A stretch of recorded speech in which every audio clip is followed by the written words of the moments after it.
Black Couch, I know you're not coming for me. Black Couch, I know you're not coming for me. It is, what day is it? Tuesday. Happy Tuesday, besties. Thank you all for being here, except for from the Black Couch, giving me a hard time. I didn't even do anything, and here you start. And what in the world is going on? I'm not even paying you no mind. Shout out to everybody who is here. I see you. I appreciate you. Please make sure you hit the like button. Subscribe if you are new. Y'all, it's finally hot and not raining. It's warm. Let me say it's warm. I got 2 fans going right now because I am not, it is too early to be turning on the damn air conditioner. It's too early. What is it? June, what is today? June the 3rd. I gotta get to at least mid-June. At least June the 15th before I think about turning on the air conditioner. Now, if it gets too hot, of course I'll do it because child, ain't nobody sitting around here suffering. But I feel like it's too early because then in 15 minutes, it'll be raining and freezing again. It was just that way. Child, it was just that way. Last weekend, it just kept raining and it was hot and it would rain and it would stop and it would rain and it would pour and it would thunder.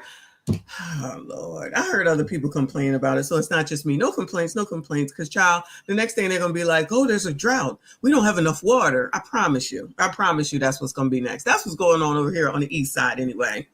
But, so yeah, I got this. I forgot to turn the other light on. All right. Because it's just hot. Already. Anyway, shout out to y'all. I see you. I appreciate you. Thank you so much for coming back here. So I had to go into the office today, so no lunch. So tomorrow is lunch, but only a lunch show, no evening show tomorrow. Then I'll be back on Thursday with a lunch show. And I already got crap for y'all. Oh, tomorrow is white people. White people. I've been holding on to some shit just for Wednesday, okay? So it'll be a lunch, what do I call it? Messy's Hot Box lunch, right? About white people.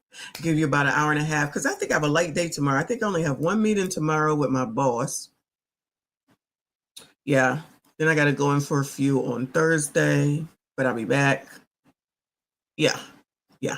And then we'll see what happens on the weekend. All right, so that's the plan so far. Anyway, shout out to y'all. Let me put these comments on here. I don't even know if y'all can see those, but that's a new feature that whatchamacallit is doing here. StreamYard still sucks, child. And I went ahead and did the higher thing so that hopefully shit looks a little bit better around here because people have been complaining about it. Let me know if it looks any better or not. It's supposed to be 1080, 1050, 1040 HP or something like that. I don't be knowing. I just know people be complaining, child. I'm tired of hearing some of y'all's mouths. Not y'all, but yeah, some of y'all. Anyway, shout out to Abanize. I appreciate you, hun. She said, hey, y'all, happy Taco Tuesday. Hope Granddad is okay. Hopefully he got out of I think it was the ER, right? In his home and all is good. Just let us know that everything is okay. I think I saw you streaming something today with Trump. I know I'm not allowed to say Trump's name. Sorry, y'all. That is not allowed over here because, you know, we are racist. Because Trump bad. Trump bad. Again! Because Trump bad. Trump bad. Going, you're being a racist. Racist! You already know what it is. And shout out to From the Black Couch. Now, who needs a watch? Laugh out loud. I was on time. Look at this. I haven't worn a watch since the weekend. I gotta get my charger thing back. I was on time. What are you talking about? What are you talking about? I'm telling you, some of y'all just want to give me a hard time. You just want to rile me the hell up because y'all love to hear me rant. I know that's what it is. You probably send some of these trolls in here on purpose and be like, child, just go ahead. Let me give you $5 so you can go ahead and rile her up and she can rant and have high blood pressure or something, child. I don't know what the point is. Just if y'all don't leave me alone, couch, stop it. I was on time. I don't care what y'all say. I was on time. Anyway, thank you so much for your support. Thank you for being here. Shout out to y'all. All right. So I got foolishness. You see what it's about, right? So Jordan Peterson and Megyn Kelly is talking about these women, child. Shout out to y'all. and all the issues. What is it? The feminism debate. Can women have it all? Actually, I think I don't ever listen to this dude, but I know there's a lot of people in Red Pill that like, I want to call him Jesse Peterson, Jordan Peterson. You know, I don't really listen to him, so it'd be good to hear from him and see what him and Megyn have to say. I was going to do a different show, but I was like, all right, no, let's go ahead and do this and get this out of the way, and then, you know, the other stuff I'll try to get in probably on Thursday, because you know it's always some shit, y'all. It's always some shit. Zeroic, what are you talking? You can't wait for a messy rant. I'm not ranting today, y'all. I'm not ranting today, okay? I am in a good mood. Everything is all good in the hood. I'm not ranting today, all right? Unless you paid somebody to come in here and give me a hard time. Damn, my face look oily or something, child. It's the heat. I don't know what that's about. Anyway, I should stop looking at myself. Let me give you some foolishness so we can get this party started. Hold on one second. My phone is in the way. So thank you, Nicole. Nicole is up in here, one of my EPs. Appreciate you, boo. Where are we going? Let me present. Hold on. So this is party started because I ain't gonna be here all night. Famous last words. All right, let me get my view straight. Hold on. That's the one I like. All right. So Vegas, shout out to Vegas. It says Las Vegas judge removed from all criminal cases after claiming public defender had ex with client. If y'all end up going to jail and you get this woman as your judge, good luck to y'all. A judge is now removed from criminal cases. This in the wake of allegations of misconduct on the bench. Thanks for staying with us here at 6:30. I'm Denise Valdez. And I'm Brian Loftus. The most recent allegations from a public defender who says the judge accused her in court of having sex with her client. Now, this is a story our 8 News Now investigators broke today. Kyle Payne in court for the most recent hearing. So, Kyle, what's the latest here? Denise. Child, it don't he look like a Professor Keen Bean? Shouldn't that be his daggone name? Brian, we broke the story of a public defender whose 90-page affidavit detailed a strained professional relationship. So she asked the judge, Erica Blue, be removed from the case. Now, news the court has removed her from all criminal cases. Before we learned that news, I went to the case Blue was removed from, and from which those allegations stemmed. And here's what happened. Anna Stone on behalf of Mr. Garner. Attorney Anna Stone from the Clark County Public Defender's Office in court Thursday with her client, Jermaine Garner. I don't necessarily disagree with you, Ms. Stone. In front of Judge Eric Johnson. So it's like, why we had this confusion? Confusion taking center stage, with Johnson taking over for fellow District Court Judge Erica Ballou. Oh, no. Oh, no. Not a sister doing wrong. Where they do that at, y'all? Where in the hell do they do that at? That don't sound right. This must be racist. Something don't sound right. Shout out to Trinidad in the building. I see you. I appreciate you. He said, yo, let's go. It's gone. Okay. Thank you so much, hon. I appreciate you, everybody. Make sure you hit the like button, subscribe if you are new. Girl, what is going on?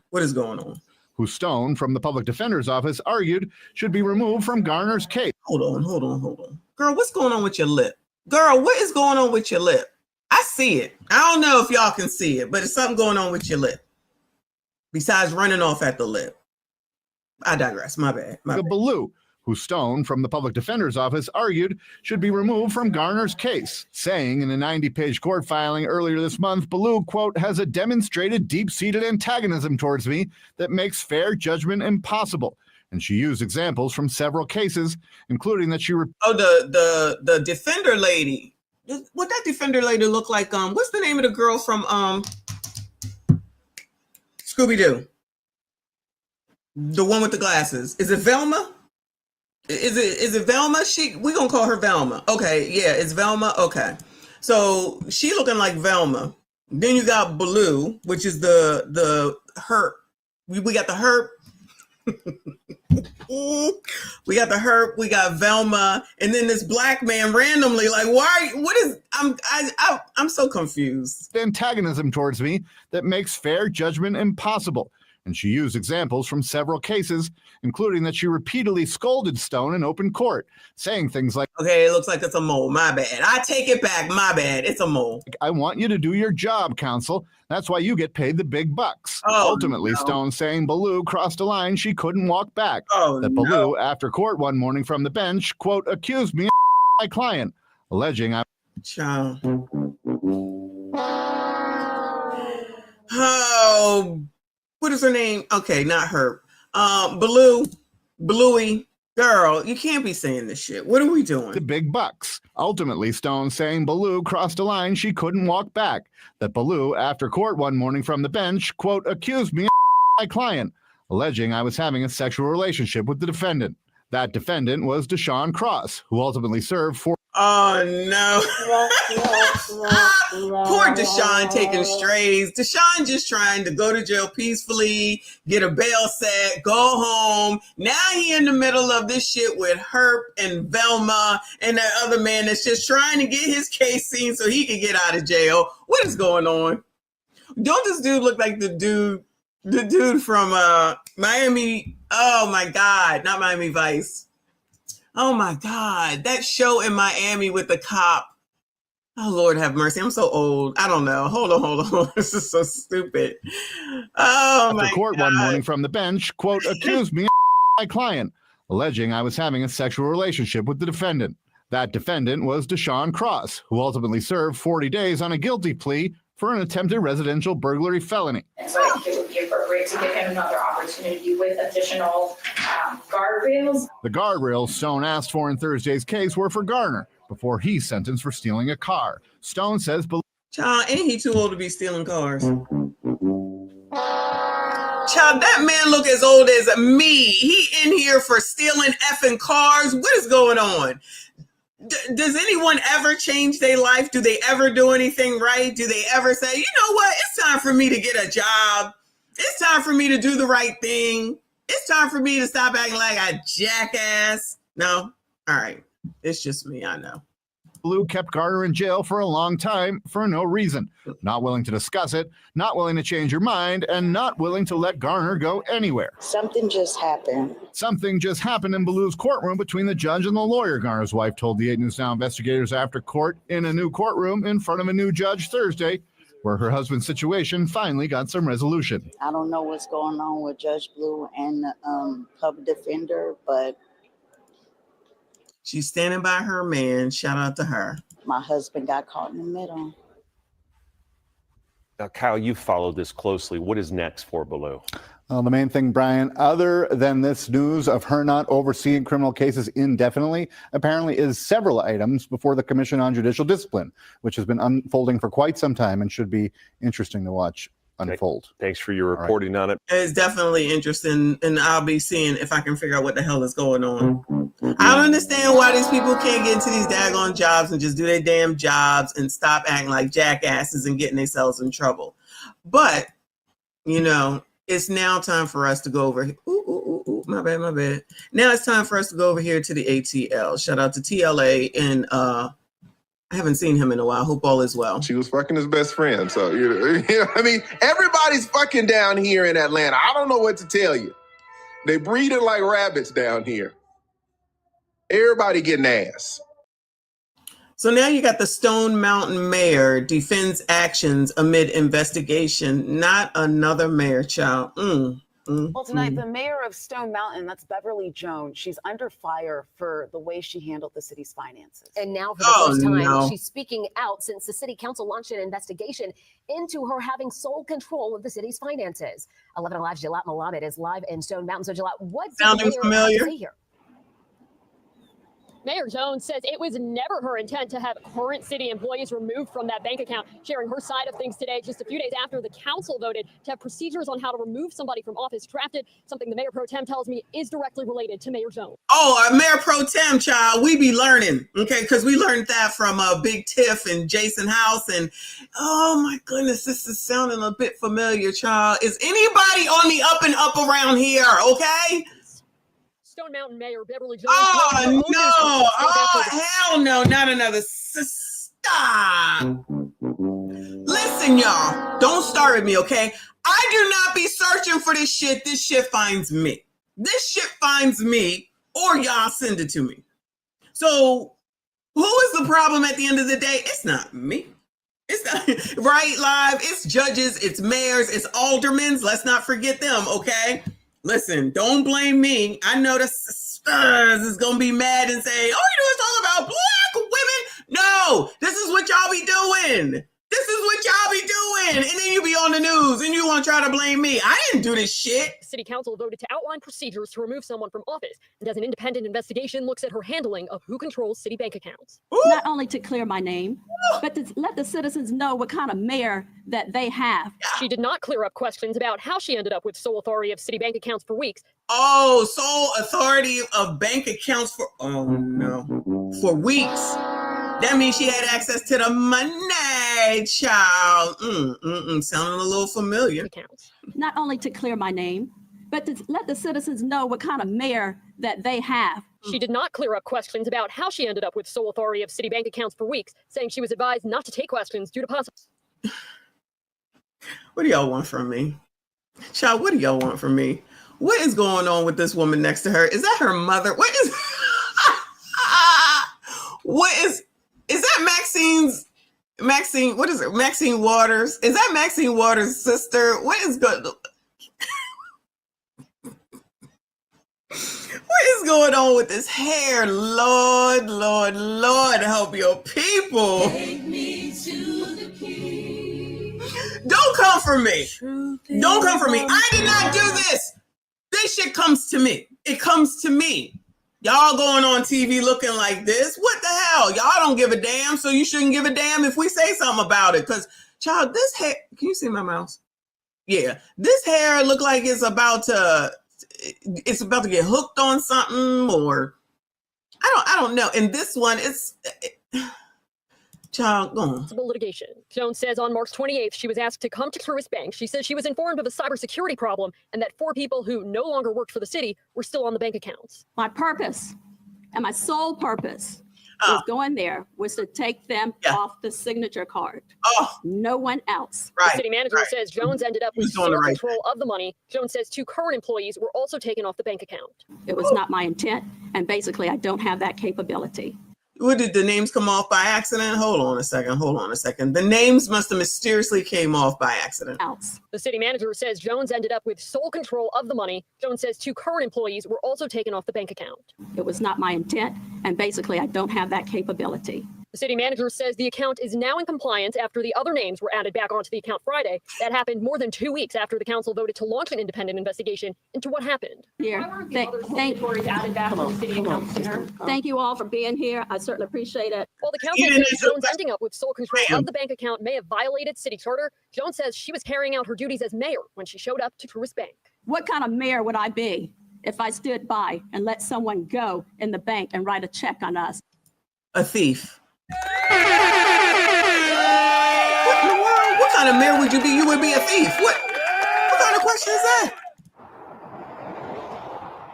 We reached out to Truist Bank for more information on what happened and have not heard back yet. We also asked the city manager when this investigation will be complete. He responded by saying it's currently underway. Live in Stone Mountain, Gilad Mohammed, 11 Alive News. Stone Mountain. Shout out to the ATL child. Whatever. Can't just go to work and do shit right. What is wrong with just going to work and doing your effing job and then bringing your punk asses home? I don't know. Child, I be trying to leave ASAP, okay? Because ain't nobody trying to stay at work all day and half the damn life. Not me anyway. Those days are over. I'm trying to come home. Moving on, child. Moving on. Child, this is quick. But child, woman accused of stealing wig from corpses at Tyler Funeral Home. Shout out to Tierra. I see you, boo. Shout out to everybody that is here. Jim, I see you, sir. Shout out to all of y'all. Logical, I see you. Y'all, make sure you hit the like button. Subscribe if you are new. Shout out to A-Team. I see you, boo. Shout out to all of y'all. All right, y'all. Come on now. Let me make, this is only 39 seconds. Okay, it's on normal speed, child. Woo! All right. Well, for our top story this afternoon, a woman was arrested after attempting to take a wig from a corpse at a Tyler funeral home. According to the Smith County Sheriff's Office,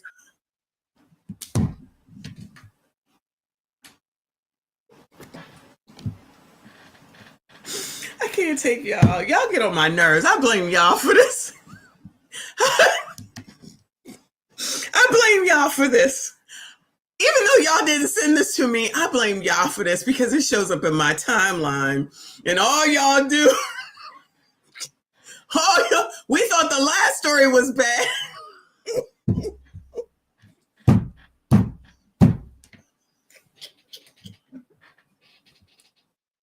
Oh, Lord. Woosah. Woosah. Hold on. Let me go back. Well, for our top story this afternoon, a woman was arrested after attempting to take a wig from a corpse at a Tyler funeral home. According to the Smith County Sheriff's Office, Tanya Boyd, right here on your screen, went into the preparation room and removed the wig from a body. The funeral director told authorities that Boyd was at the funeral home early in the day and was asked to leave. When Boyd went back to the funeral home, employees saw her leave the building with a wig and did not realize it belonged to one of their clients. Boyd is charged with theft of a property from a human corpse. Well, for our top story.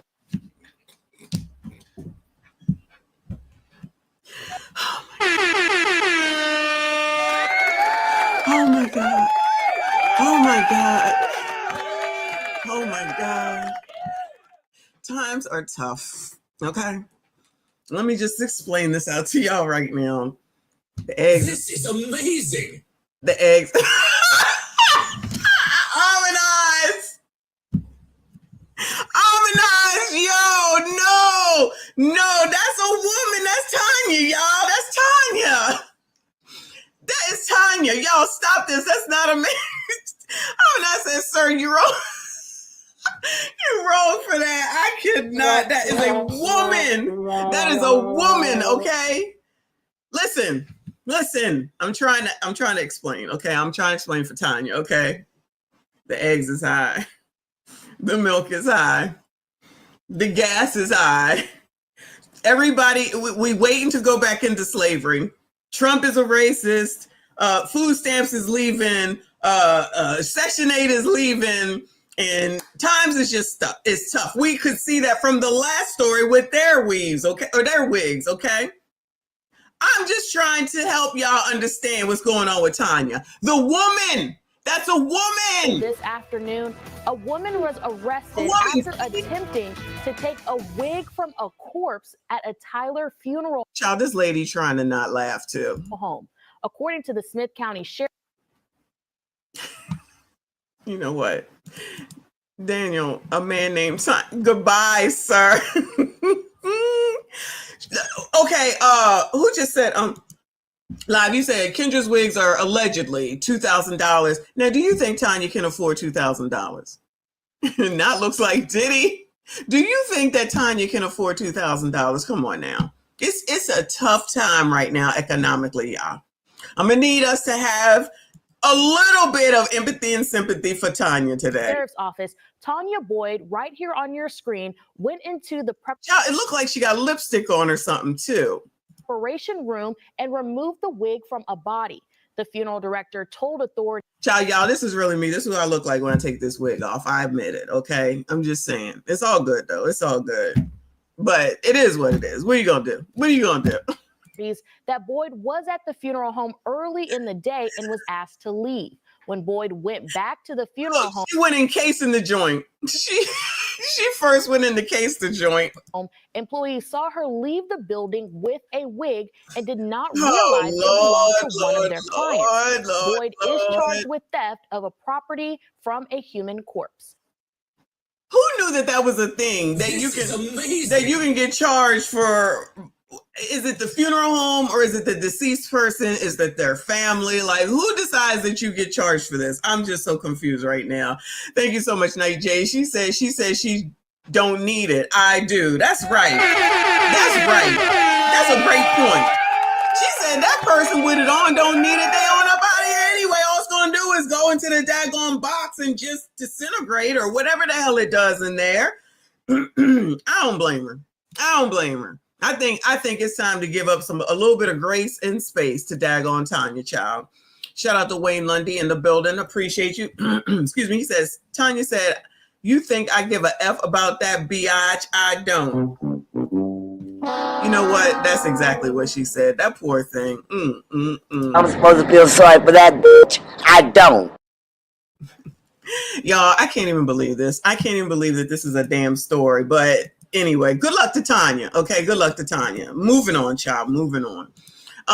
Gentlemen, crusties, dusties, musties. I got a woman for y'all, okay? Because that's what I be trying to do. I be trying to help y'all out, okay? So this woman says she's an icon. She's the moment.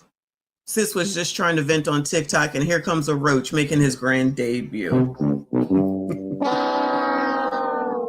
This is the woman for y'all. What the hell? Ooh, no music, child.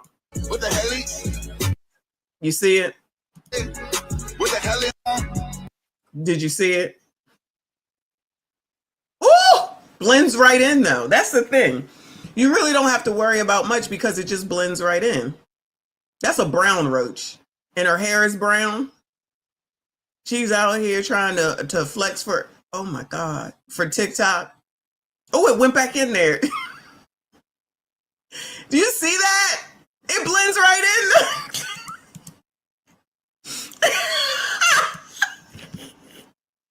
It's not my fault. What are you talking about? Blame it's on site. It's their fault, not mine. This is the woman for, come on, y'all. SYCBM. SYCBM. Anybody? Bueller. Bueller. Reaper. Oh, no. She got all them nice tattoos. She got nice natural hair. What y'all think? I want my money back for reparations. What do you want from me? What I do? Listen, I be trying to help y'all out. I just be trying to help y'all out. Y'all don't want my help, F it, okay? Don't say I never try to help y'all, okay? She out here trying to be TikTok famous. This could be your woman. She could clean for you, clearly. She got a car. She got her natural hair. I mean, y'all better stop with the demonetize. Anyway, what do they say? Sis was in the middle of a serious monologue about her drone footage credentials dilemma, and then boom, here comes the roach climbing out her updo like he been waiting for this moment his whole Listen. Oh my God, it's so nasty. I don't like roaches, y'all, at all, in any way, shape, or form. But anyway, let me move on because this is grossing me out. It's starting to gross me out. All right, hold on. All right, let's go over here, child.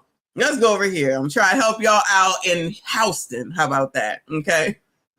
Not my channel has been officially reported. It's not my fault. So Houston has health experts weigh in on an increased HIV STI rate. Who in Houston? Who is in Houston? Let us know now. You might as well just admit it. New data shows HIV and sexually transmitted infection rates are climbing across Harris County. Some of the most impacted neighborhoods are right here in Houston. Ricky Munoz spoke with healthcare professionals who say more testing, education, and access to treatment are the keys to turning around the trend. Downtown, Montrose, and Sunnyside, all Houston neighborhoods topping the list of new HIV and STIs. Now, health officials say it's because of different factors. Why do you get tested? I think there's a lot of misinformation that still holds true to some people. So I think a lot of people are afraid of knowing their status. Recent data shows young adults, especially Black and Hispanic males and females. Oh, no, not the coloreds again. Disproportionately affected yet again, even with the HIV and the STI. No breaks, child. We get no breaks. Are being hit the hardest. The 15 to 35 age range makes up the bulk of new cases. And Harris County is one of the top counties where there are the most cases of HIV. Some folks may not even have symptoms, right? And so they may be spreading this disease and this virus to other folks, and they may not even be aware that they're spreading it. Health experts say stigma around testing, protection, and sexual health is keeping people from taking steps that could save lives. what we're seeing is that when you know there's a high HIV rate and y'all ain't taking no damn ain't getting no testing done, what in the world? Come on, y'all. The easiest thing to do is to get a freaking test done over at I don't know, your doctor's office, wherever they send you. I don't know. These folks that are in these age groups, they're practicing more unsafe sex. They're practicing sex with multiple members. But Harris County is responding. Legacy Community Health is one of several organizations ramping up. Child, long as magic ain't got it, ain't nobody worried. Resources, offering walk-in testing, financial support, and access to PrEP and PEP for prevention. We do offer free confidential testing, free visits. We offer free same-day walk-in appointments. So if anyone feels that because they don't have insurance, that may be a barrier, that is something that can be resolved by coming here. As for those too nervous or embarrassed to get tested, nurses say there's no judgment, just help. Just seeing the rising rate, specifically in our county, more than anywhere in Texas, is really reason enough to want to know your status. Legacy Community Health is one of many multiple locations offering help to people who want to get treated. We have the full list of testing locations. All right, they're going to give you a whole list of testing locations, even though they're talking about Texas, Houston. It's everywhere. Even though, didn't it used to be the ATL that was high? So now Houston is taking over. Y'all can go over here and get your shit taken care of. I see a lot of y'all saying that you live in Texas. You don't have to tell us if you live in Houston or not. It don't matter. Ever since magic don't show no symptoms, HIV don't exist anymore. And you already know people out here wilding. Ain't no such thing as birth control. So that's why it's a bunch of HIV, because everybody was just getting ABs done. Shout out to Primetime member for 30 months. Shout out to you, boo.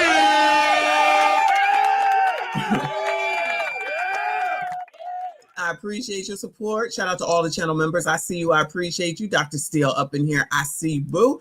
And I said Trump about to shut what, HIV down too? What's he doing? You can't get tested now? Lord, hell in a handbasket. Moving on, child. Moving on. Let's go over here to this girl. Oh no, she's not crying. Possible woman for y'all, because I'm here for y'all, okay?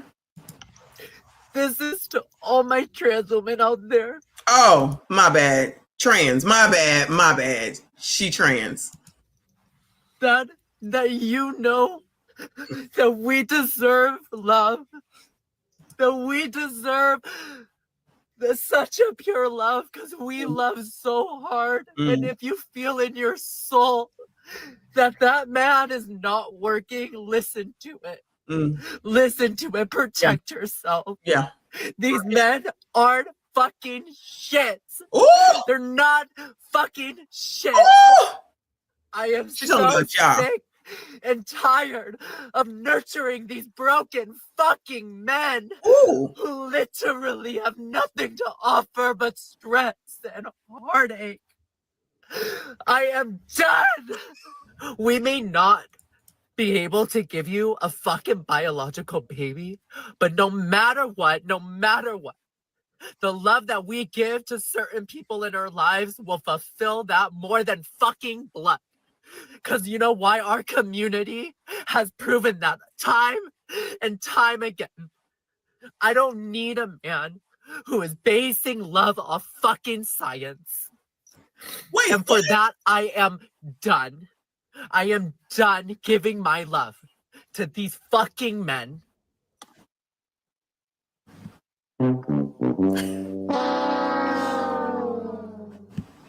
Okay, let me get this straight.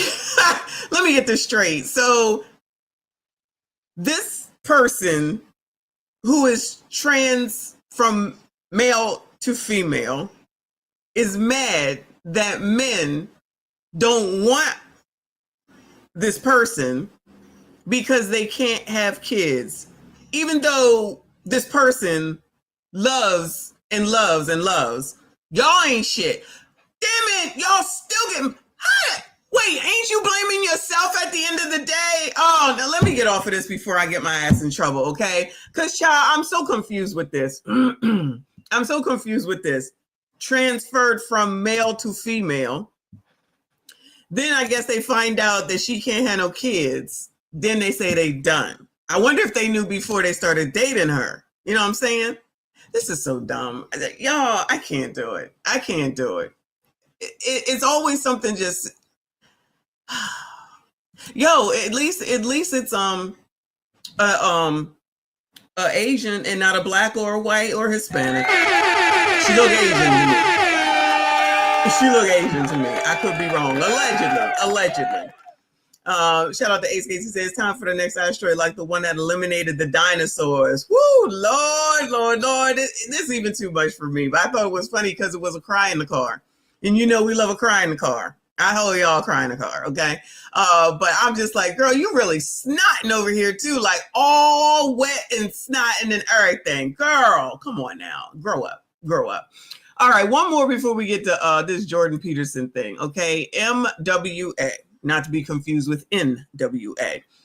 Modern women are infuriated because they no longer get the bare minimum from men. The wall has come. Now y'all not giving up the bare minimum. Now they talking about the wall again, even though Coach and Fresh said that there is no wall. Maybe this came out before their interview did, but let's hear what they got to say, Cha. All right, so the dating in your 40s content is a go. Let's talk about personal red flags that I've seen so far dating. The first one is curiosity. I don't understand why men don't have questions. How do you want to date me if you don't know anything about me? How come y'all ain't got no questions? If you interested in dating these people, why ain't you got no questions? Bueller, anybody? Second one that I ran into with the last person that I dated was road rage. Their road rage was so severe that it freaked me out. That was just such a huge glaring red flag to me. Y'all need to concentrate on not having road rage. You heard what this woman said. Communication. If you think you're going to text me like once every 7 days and we're going to be in an exclusive relationship, yeah, no, that's not a thing. Not taking accountability or responsibility for things that have happened in like their past, whether it's a breakup, divorce, whatever it is, you've got to take responsibility. And related to that, the biggest red flag that I've seen so far is the inability to apologize or say that you're sorry for something. The inability to apologize or say that you're sorry for something. What in the hell is wrong with y'all? What in the hell is wrong with y'all? You're not apologizing. You're not calling. You're not texting. You ain't doing shit. You got road rage. What is wrong with y'all? What do y'all do anything right? Anything? Yeah, exactly, Reaper. That's what I'm saying. Like, do y'all do anything right? Damn. Such a crusty, dusty, musty group of people. That's my biggest one. It's pretty clear to me that the guys she's dating don't care if they appease her or not. They don't even care to ask her questions about herself. So what makes her believe they would take accountability for anything they've done wrong towards her? They just pump and dump, smash and pass, dig her out until she recognizes he does not want a relationship with her. She's damaged goods. I was catching up with a friend yesterday who I haven't seen in a while, and there's a big age gap between us. I'm 44 years old and perimenopausal. And she asked me if I'm dating anyone. And I was like, ew, no. And then she said, what if you met somebody who you vibe with and you felt sparks? Would you say no to a date? And I was just like, yeah, absolutely. And I've been trying to process this gut disgust that I felt when she asked me this question, because I'm just like, what is like, not that dating has ever been a priority in my life, and that's something that I feel like a lot of women don't understand. It just never was. But you know, summertime, it's nice outside, you want to like spend time with somebody. But now that I'm 44 years old, I'm just like, that sounds awful. Like having a man in my life just seems awful. Now y'all are. Then why is she on this internet talking about it then? I'm confused. Then why is she on here talking? I'm confused. She just had to let everybody know or something? Child. I just want to enjoy my summer. So she's been trying to... So y'all are bothering her and she can't enjoy her summer because y'all trying to date her? Is that what she's saying? I'm so confused. To process the gut disgust with dating. I will explain why she feels this way. She's been used and abused so much in the past where men never respected her that she reached a point where she had enough of dating. She would rather be alone with cats than date a man. Did she say she would rather be alone with cats? Did she say that and I missed it? I feel... Oh, no, not her. The other woman sounded like she got a bunch of dogs in her back. All this shows is how much she's been ran through over the years. You're a damaged goods lady. Why is it a universal law that the second you talk about a man that you've been talking to in the dating apps in real life to a friend, you tell them about the conversation, you mention that maybe there was a vibe, the second you do that, the man will vanish. Dead, gone, ghosted in the graveyard, never to be heard from again. Every time. Amazing. Hot take, but I am a single 40-year-old woman. I have not been on a date in almost a year, and the longer I go without going on a date, the less I want to go on a date. My fellow older single women, we're talking 40 plus. Let me know if I'm alone here, because something about being older and being so comfortable with yourself and your own company and valuing your peace so much, I feel like I would just have to be so interested in someone to even entertain the idea of disrupting that. Let me know if I'm alone here, because I don't think I am. Whenever a woman claims to not want to have a man in her life because she wants peace, I always laugh inside to myself, because women are the ones who usually bring drama into a relationship and also crave drama in a relationship. Otherwise, they typically start to get bored of the relationship and go find somebody else who brings drama. Politically speaking, you are damaged goods. Real men. Lord have mercy. Child, I don't be understanding, but I guess it's not for me to understand. Why are you even on here talking about this? Like, what was the point? I don't understand. I guess just to I forgot TikTok is a diary. It's an electronic diary at the end of the day, so they can come out here and talk about y'all, because it's always about y'all. I told you it's always about y'all. No ifs, ands, or buts. Right? Well, how dare you say I would want to go out with you and date you or do this or do that? And the thought of it makes me sick, and the thought of you makes me sick. And yes, it's always Jermaine's fault. It's never going to be anybody else's but Jermaine's fault. Oh, and crust dust must rust. As she has bums, of course. Thank you, Trent. He said, ma'am, the field is called contitis, stage 4 in your terminal. Ma'am, the field is called contitis. I know that's something not nice. Stage 4 in your terminal. I'm assuming you're talking about that woman there. Or one of these women on this thing. I don't know what's going on. I still don't understand what their point was with all that, but child, it is what it is, and they said what they said. So moving on, child, moving on. So I'm gonna can you see this? Because I feel like this is low for some reason. Hold on, where am I at? Uh-oh. All right, maybe that'll work. Oh no, maybe that'll work. That'll be better. Anyway, so again, this is Jordan. This on Jordan Peterson's channel, the Feminism Debate: Can Women Have It All? And he's talking to Megyn Kelly. And I don't know if I'm gonna get through an hour and 20 minutes of this. Y'all already know my patience is thin, child. But I'm gonna speed it up and see what the hell they got to say. Is that the answer, Reaper, already? The answer is yes. All right. We'll see. And under have no child. Half of them will never have a child, and 90% of them will regret it. This is a catastrophe. Your life will be happier if you have a partner and children. That's just true. And people should be told that, and then they should be told the realities of fertility. But in my case, Jordan, from that day to this, I've always loved working. I love it. It's totally exciting and interesting and intellectually stimulating to me, and I cannot imagine not doing this. We do potentially have a major societal issue in that men have their pathologies that are expressed socially: aggression, antisocial behavior, drug and alcohol abuse. But there's no reason to assume whatsoever that women wouldn't bring their own pathologies to the workplace. I've seen women behaving terribly over the past 5 years in particular, and they're at the apex of bad messaging. They're obsessed with abortion, which I just think speaks to a lot of things, like the absence of religion in the public square. I just think the whole system is set up to breed that kind of woman.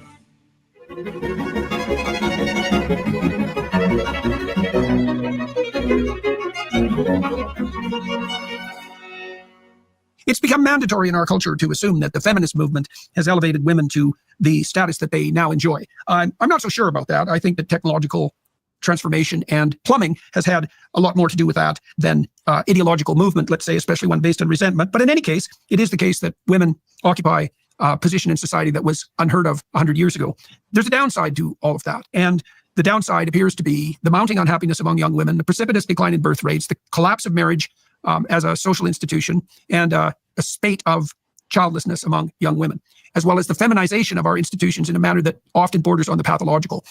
I discussed these issues today with Megyn Kelly, a woman who's married, who has children, and who's had a stellar career. And we attempted to sort through these 30 issues and come to a conclusion about how men and women might conduct themselves in relationship to one another and what the consequences of that are for the way we think about ourselves in society. You've had a very successful career, and I'm kind of curious about how you've balanced your life and your work and how that's worked for you and what advice you would give young women who are apparently struggling quite radically. Now, they want Megyn Kelly to give young women advice. Child, he should have had Kendra on here so she could give up some advice. So we already saw that Tommy Lauren said, y'all living in a basement. And then somebody else, the dude, I forget his name, said that you men need to get out here and marry these women. So it still always comes back to y'all. It's all y'all's fault that these women are unhappy, that there is no more marriage. The birth rate is declining. But Megyn says that you can have it all. I think that's where Megyn is going to go, but we shall see. Shout out to Romello. I appreciate you. He said, I'm buying an apartment for single women over 50. Cats and dogs are welcome. Let us know how that works out. You buying it in Houston? Because they got some problems down there in Houston. I'm just saying. Shout out to Wombat in the building. He said, oh, Lord, Messy watching this interview for as long as I can take it. You already know how that goes, boo. Now, young men have their problems, and there's no doubt about that. But yes, young men have their problems, okay? Y'all be in the basement. Y'all be watching TV. Y'all be playing video games. Don't act like you don't know. I think it's something in the neighborhood of 50 to 60% of liberal young women, in particular, between the ages of 18 and 34, who suffer from at least one diagnosable mental disorder, for example. And, when polls show pretty consistently that since the 1960s, the average self-reported happiness of young women in particular has declined, and quite precipitously. So let's start with that. Women are not happy. Oh no, what a surprise. What a surprise. We didn't know that. Shout out to CGA. Chris Creative up in here. Thank you, honey. Said we didn't need all of these safe spaces until women started putting themselves, I'm assuming, in men's spaces, safe spaces in colleges, military, science labs, work, etc. Do you even have a safe space is actually the question. Where is it? Home? I don't know. Cigar lounge? Where is it at? Where's your safe space at? That's a good question though. Well, I'm not surprised to hear those stats about liberal women in particular, because look, I see it with my own daughter who's 14. The schools today try to exploit young girls and young ain't your kid in a private school? Okay, my bad. Women's empathy to bend them to their democratic norms. They try to impose all of their left-wing viewpoints on these young girls by tapping into the empathy vein. If you don't support Black Lives Matter, you're racist. If you don't support trans girls, meaning boys, playing in girl sports, you're a bigot. They're bullied. Don't be a bully. Be a nice girl. That's how we've been raised for time immemorial, to be nice girls who get patted on the heads. And you're not a nice girl if you're a bully or a bigot or a racist. So I'm not surprised at all that girls who don't get inoculated against that kind of thinking at home, who go into any normal school system, will be indoctrinated in that kind of thinking, and will wind up very unhappy, because her natural instincts will be to fight against things like watching a boy take all of her blue ribbons, but she's been told by all the people she respects, in the school setting at least, that she's a bad person if she objects to that. And I think that incongruous feeling leads to unhappiness. I think the reward system of K through 12 and college education right now is for people who play the victim. And so much the better if you could actually be a victim. That would be terrific. You will be celebrated. You will be the cool one. You'll get the snaps from your fellow classmates and your professors. Writing your college essay about what a happy childhood you had and your intact family that supported you and loved you along the way will not get you in anywhere. Maybe 3 universities in the United States. But writing about the destitution derby that you have suffered from 0 to 18 can open doors that would otherwise be closed to you, especially if you happen to be a white person, a girl or boy. So all of the incentives are set up in a very backward manner. And I think the other problem facing young liberal women is young liberal men who, by and large, are being turned into these, it's derogatorily referred to as soy boys, but I get it. Like, they're taking the masculinity out of our young men and then telling them that's the only way that they're going to be accepted. Oh, that is true. And especially young liberal men are buying that and walking around in Birkenstocks with their Starbucks, being quick to cry at any emotional wound. And crying's that's fine. You can cry as a man, but most women would like somebody who doesn't do it all the time in response to all emotional upsets. They prefer the hunter-gatherer types. I want y'all to be crying just like we just saw the person in the car crying about men, even though he's a man, allegedly a woman. Yeah, I want y'all to cry like that. Y'all want me to cry in the car? I'm gonna need one of y'all to cry like that for me. Come on now, we can do it together. And so these young women I talk to on college campuses are looking around for a man who will protect her, who will help lead, who is not afraid to enter hand-to-hand combat if necessary, or just rhetorical combat if necessary, and who, while he treats her as an equal, will put his coat over her shoulders if it's a cool night out, will absolutely protect her if somebody messes with her on the street, will, like my husband does with me, gently move me to the side that's not facing the traffic along the road. Just those small little things that a man does for a woman, and women have a different list that they do for their men if they're in a kind and loving relationship. And instead, what they're getting is somebody who wants to braid each other's hair, which would depress you and make you question the whole experience. Yeah, well, it's not. Y'all be braiding people's hairs too. Child, what don't y'all do? You are everything. It sounds like it to me. That's what I'm getting from all these videos that I'm finding, that y'all are just everything. Surprising, I suppose, that the boys are turning in that direction. You know, I met a young man in a restaurant a while back. He wasn't looking too bad when he approached me. He was a waiter, and he said that he had started listening to first Ben Shapiro and then me 6 years ago, something like that. And that prior to that, it was his proclivity and his friends to compete with one another with regard to their victim status, let's say, and to present themselves as radically feminized to the young women that, in principle, they were with. He said that was necessary with the girl he had dated at one point because she was very radically liberal, and that was a job requirement, you might say. And he shook all that off and told me and my wife, who was sitting with me, that he was much happier for it. But it doesn't really surprise me, Megyn, because boys are not well served in the education system at all, right? Ain't nobody well served in the education system. That's why that shit's going away, or at least Department of Education. So y'all be actually changing for what they want you to act like? That's what it feels like he just said about the dude that approached him. Oh, well, the woman said that she wanted me to be this way, so he changed over. Child, what in the entire hell? Like it was a requirement that you be a feminist or whatever. I don't understand it. So they want y'all to be showing your feelings, right? And be crying and doing all this stuff that I would assume one wouldn't want a man to do all the time, like Celine said. But then you do it, and then they start calling you soy boy. I feel like I didn't know what that meant. See that? We'd be learning, because I did not know. So you out here crying, so then you're a soy boy. They got a name for everything. Shout out to RBN. I appreciate you, honey. He said, I'm currently walking through Dollar General uncontrollably crying because I can't afford Family Dollar. Yo, you know that jackass Jamal Bryant is trying to get people now to boycott Dollar General, child. Just causing chaos and dissension all over the place for no damn reason, child. Preferences. I was just reviewing some stats on ADHD over medication among young boys with one of my producers. And what the original hypothesis, such as it was with regards to hypothetically hyperactive boys, was that stimulants, which is what Ritalin is, have a paradoxical effect on hyperactive young boys, calming them down. And that's complete bloody biochemical nonsense. And it's a lie psychologically. What stimulants do is focus people intently on whatever they happen to be focused on. And they have exactly the same effect on ordinary boys as they do on hyperactive boys, not least because 90% or 95% of hyperactive boys are actually normal. Stimulants suppress play behavior in animals.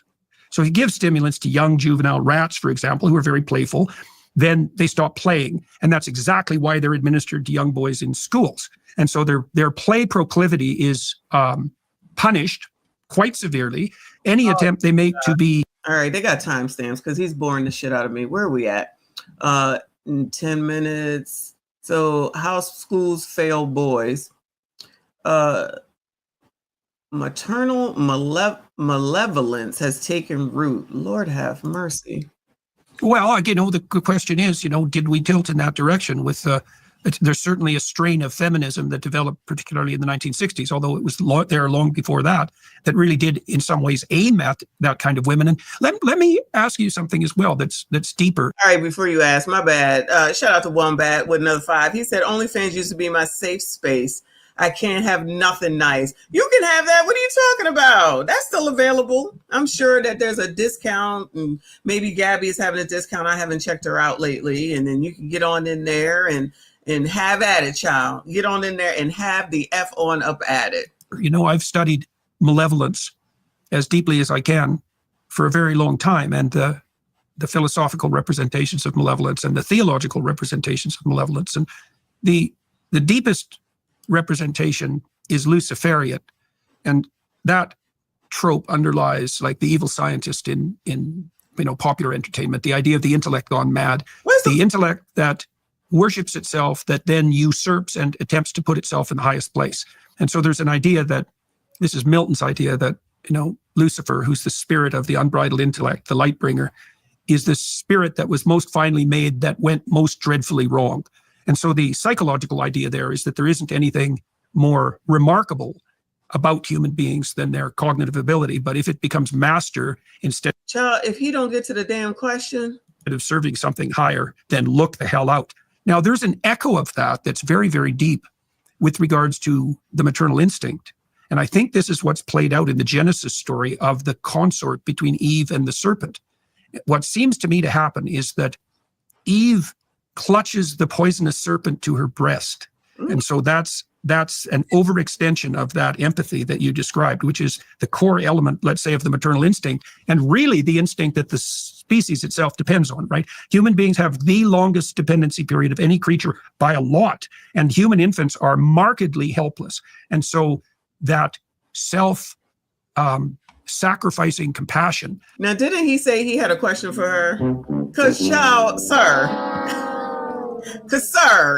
come on now. What in the entire hell? Shout out to Trent. He said, Peterson is super dry. Child, Lord, no, it's super drier than fucking champagne. Shit. It's saving graces, intelligence, and smarts. Buy a dictionary when you buy his book. I ain't buying that shit. Y'all be reading this shit? Good luck to y'all. You got that. I told y'all, associate's degree, that's it. That's all. Yo, exactly, girl. He said, let me ask you a question, and ain't asked a question yet. Oh, Lord. That's at the core of the maternal instinct, please, and overextends mother bond in the mother, not chased there in part by the fracturing of their family. And they find a gingerbread house, which is a little bit too good to be true, right? It's not only a house, but it's made out of candy. And so maybe you might suspect that the jig is up when something's painted that beautifully on the outside. I'm oh so compassionate and embracing. And of course, inside there's a witch whose goal is to fatten up the children and to make them helpless so that she can eat them. And so fairy tales are pretty vicious in that sort of representation, but that's also a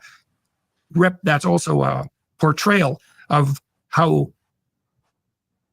all devouring the maternal embrace can be if it overextends its domain. Yeah. Now, it's not like men get off easy in that Genesis story, by the way, when Eve decides she's going to put herself at the center of the moral universe. Lord have mercy. I can't do it. All right, let's try the shocking truth of female loneliness. Lord have mercy. And interfere. Can I ask you a little bit about the way that you constructed your own family and career pathway? Because I've been working with my wife, trying to sketch out, she does a podcast on issues related to femininity. And we've been trying to sketch out, at least hypothetically, something like a appropriate timeline for young women, because they have no real guidance in that. So here's a stat for you. We hit this milestone last year. Half of Western women, 30 and under, have no child. So it's a little more than half now. So we hit more than half. Half of them will never have a child. And 90% of them will regret it. That means we're setting up, this is a catastrophe. This is a catastrophe if it's true. And the data are pretty clear, I believe. This means we're setting up 1 woman in 4 for isolation. Right. And that gets increasingly brutal as you get older. And I also think we're setting up that 25% of women to be preyed upon in a manner like nothing we've ever seen when they enter their later years, because they'll have no one to keep an eye out for them, especially during times of vulnerability. This is not going to be good. So let me sketch out an idea for you in terms. Listen, I agree with you, Kay the Godfather. Okay, I agree with you. And broke ass, correct. I don't listen to this man, and I can see why. Get to the fucking point. Shit, ask the damn question. That's annoying. And honestly, this is amazing. Clearly, I ain't that smart, and I'm okay with that. All right, let me see if I can find it real quick though. Hold on. Because I think that's where I saw it. That's actually where I think I saw it. Hold on.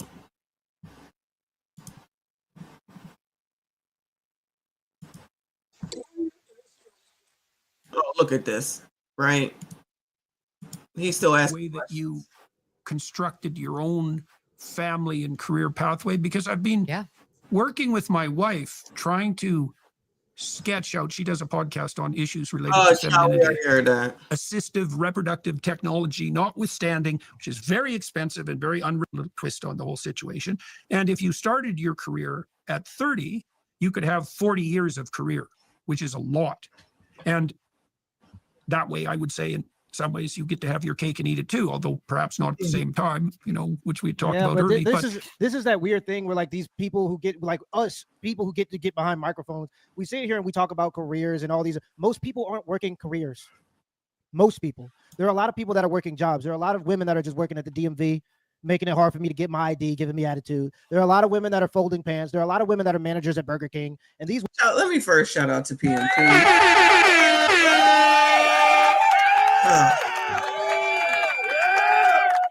Barely comes up in the timeline anymore, but at least he can get to the damn point. Women aren't necessarily getting a sense of fulfillment from their jobs per se, but they're doing them because they've been told that this is the route that they should take. And by the way, it's the route that they want to take. They want to be able to have their own money and prioritize their own sense of living.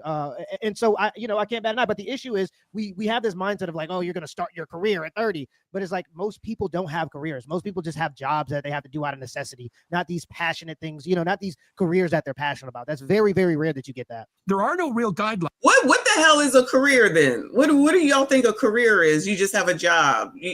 I don't know if I have a career or a job, child. As long as I'm getting paid, I don't give a damn. And you ain't treat me like no damn freaking slave. I don't give a damn at all. I don't care what the job title is. Everybody can't be a doctor. Everybody can't be a psychologist. Everybody can't be, I don't know, child business owners. This is amazing. Even though we know that all black women own all these successful businesses, child. Shout out to Prince in the building. I see Boo. He said, I have a question for everyone. Which one of these is more valuable to you? Would you rather have a happy existence or a peaceful one? I leave that to y'all. Shout out to you, honey. I appreciate you. Developmentally for young women, and they don't know what to do, and they're increasingly not married, and they increasingly don't have children, and they're increasingly unhappy.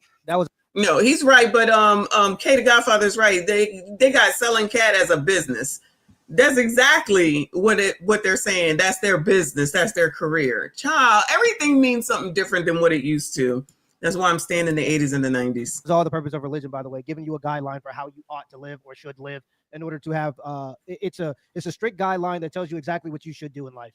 And I know there are going to be a lot of atheists in the comments, blah, blah, blah, we get it. But what I'm saying is I think religion gave people a good sense of direction and a good sense of fulfillment. And it was better for people to start off that way than to try to find those things, because oftentimes it's very hard to find those things. And it doesn't look to me like slave to a corporation is necessarily a substitute for family life and children. No, it isn't. Now, some people have a career. You have a career. Some people have a career. Most people have jobs. So anyways, I'm not saying that that's a hard and fast rule, but I don't really see any way around it. And here's another little twist that is worth adding. I think most people who are popular and attractive get 5 chances to establish a permanent relationship, and that's about it. That's fascinating. Right. That's well, fascinating. I figure, 5 figure it's a year to kind of get to know someone. Yeah. And then assume that, you're fortunate enough so that people are lining up, which is not that likely and probably not the position that most people are in. Right. And so maybe it's 2 years, including the failure, and 5 is a 10-year span. You know, I mean, I'm not trying to be overwhelmingly pessimistic, but I wouldn't say it gets easier as you get older. You get more different from other people. It isn't easier to. Oh my God. Woquill says jobs are usually lower skill and don't have a real path for growth. Careers usually have a progression path and require a skill that everyone doesn't have. All right, then I guess I have a career. All right, that kind of makes sense, I guess. That's why they said working at Burger King. Even though it's not like if you really were, you could, you know, turn that into something. I've seen people do that at McDonald's. I was a McDonald's person. Not about to pull my dreads out, y'all. I got about 5 good more minutes left with this shit. Establish a relationship when you're older, I wouldn't say. Yeah, it becomes significantly harder, especially for women, because they want more from the men. But all the men who have all the things that they want either have other women already, or they're already married, or they're just entertaining multiple women at the same time. So like, I know a lot of women that are in these scenarios where they're in their 30s now and they're looking for somebody. But like Jordan is saying here, it takes 1 year. Like, you got to get to know them. You got to court each other. If you're doing it the right way, you got to get married. All this stuff takes time. Like, to get to know somebody, to court somebody. And if you start doing that at 30 years old, by the time you actually talk about or even consider actually having children, you probably already 32, 33 years old. And that's if everything goes at the pace you probably, like the ideal pace, right? So there are a lot of issues because women want more from the guys, and the guys who have the things that they want are oftentimes either entertaining multiple women or they're already married. So I see that as a big issue. And also the men who are entertaining other women who may be available, if they do choose to settle down with a woman, they're not going to choose the women who are already 30, because the women who are already 30 understand they have a biological clock. So they get the pressure in these guys to go right into the relationship, go into the marriage, as they should, because they need to have kids before a certain time period is up. But the guys who are 32, 33, they're just choosing to date women that are 27. They're just going, I don't want to be rushed in the relationship, so I'm just going to date a woman that's 27. Beard's already grown in. Brother got a 401k set away. He's getting into his financial stride. Got everything going a little bit more structured in his life. And now the women want him. But since the women want him now, he's going to choose to go with the 27-year-old. So absolutely, dating definitely gets harder as you get older. Your expectations go up. It becomes harder to adapt to another person because you're already used to a certain lifestyle and a certain way of thinking. Yeah, it does. More people are snatched up. Well, there's that. That's a big problem. You know, who's left? And the other issue I would say, too, that's germane is, why wouldn't you want to spend your young years with the person that you want to be with? You know, you're going to forestall that for what reason? You know, I got married to Tammy when I was 27, I think. And one of our regrets is that we didn't do that earlier. Now, there were reasons for that, and maybe they were valid. Probably they weren't. But I'm not happy that that time was missed. It would have been better to have spent it together. So I'd like your thoughts on that. I mean, the timeline, just that general layout. I mean, I think there's no problem in setting out those honest truths, which are your life will be happier if you have a partner and children. I just think that's just true. And people should be told that. And then they should be told the realities of fertility, because those are realities that, you know, can be potentially meddled with, but there's no guarantee. Yeah, and definitely. if you're one of the people who cannot meddle with it and you missed your window, it will be a lifelong regret that will be unsolvable and will be like a deep source of pain, an ongoing deep source of pain. So it's not something that you could easily brush off. And so all those truths need to be shared, while at the same time prizing and sharing the fullness of the rewards of motherhood with young women, which isn't done. Yeah. That's the other piece of it. Like, if you listen to Jordan, if you listen to Ben, if you listen to, you know, the Daily Wire, you'll hear that. You won't hear motherhood, early motherhood, or any kind of motherhood generally bashed. You'll hear it praised. But in society still, in the movies, on the television shows that women watch, it's not. You still hear she's just a stay-at-home mom. But who's doing that, though? That must be white people, child, because you already know that a lot of people that we watch around here, all these people got kids, and then they're carrying on about it and they don't want it. Now, I guess based off of what they're saying, that maybe they don't want marriage or whatever because of their home life and how they're taught or whatever. So you trying to tell me that you knew to have a kid at 14? Remember that lady we just listened to that said with the 5 and 5, and she said, I was engaged and I've had kids, so I don't need to feel like I have to get married. Well, I mean, she probably right at this point, because first of all, who wants a 5x5? And second of all, she had to deal with 5 different men. Like I said last time, then you got 5 different kids with 5 different issues. well, they populating the damn earth. So where's the loss of people that aren't populating the earth? I don't understand. And I think it's probably more responsible if you don't have a kid, if you're not ready for one, as opposed to having one just because people think that you should have one. I don't know if that makes sense, but I feel like these people are saying, oh, you're young, you should be having kids. As a person who had a kid young, I mean, that's good for when you get older, but maybe not good for when you're younger. I'm not saying that, you know, I missed out on some hoe phase or something like that. But shit ain't easy when you're having kids young and you ain't got shit. You know what I'm saying? I mean, I don't know if you know, but they're a pain in the ass. They don't listen to you anyway. You go through all that. You tell them the difference between right and wrong, what probably is a better path. You show them all, not necessarily statistics, but proof of the things that you're saying, and they don't fucking listen anyway. I'm just saying that some people got to learn the hard damn way. So let them learn the hard damn way. So Megyn is over here talking about, oh, you're going to regret it. Child, everybody ain't going to regret it, because I'm telling you, I could have stopped at one. I regret, no shade against my second child. I could have done without a second kid. Believe me when I tell you, wasn't nobody around. My grandmother had at least probably, I think 9 or 10 kids, maybe even more, because of course a few died because of, you know, you just really can't be having all them damn kids. It's too much stress on your body. Ain't no way I was doing all that. Ain't no way on God's green earth. That shit is gone and over with. And sometimes I think that some of these people aren't changing with the times. Now, am I saying that they're all right with everything that they do today? Absolutely not. They crazy most of the damn time. But child, every generation freaking changes and does what the hell it is that they want to do. These people want to be hoes. Let them be hoes. You can't stop it any daggone way. I feel like they're saying this stuff just like the guy that said that the dudes got to go out here and start getting married and marrying these women and all that type of stuff. But how come they're not looking at the fact, like, who just got divorced? Tiana and Iman. And I'm not saying that he's hurting because they're rich, you know what I'm saying? But just to use them as an example. And then you get divorced and then you got to take care of somebody else for the rest of your life. Like that's like the norm now. I'm thinking you get divorced. Hell, you can't even break up with your girlfriend, and now they over here trying to sue you. You got to be taking care of these people for the rest of your life. Somebody need to talk to them about that. Take care of your own damn self. You know how many people are still carrying on about the fucking food stamp videos? And it's like, why are you so mad that we getting food stamp? Girl, nobody give a fuck if that's what you want to do, but don't get mad when they tell you what you're gonna do. That's the problem. You're so fucking entitled. You don't give anything back to anyone. All you do is fucking take and complain. How the hell is it that you want something from somebody? Then you think that you're going to tell them when, where, how, and why.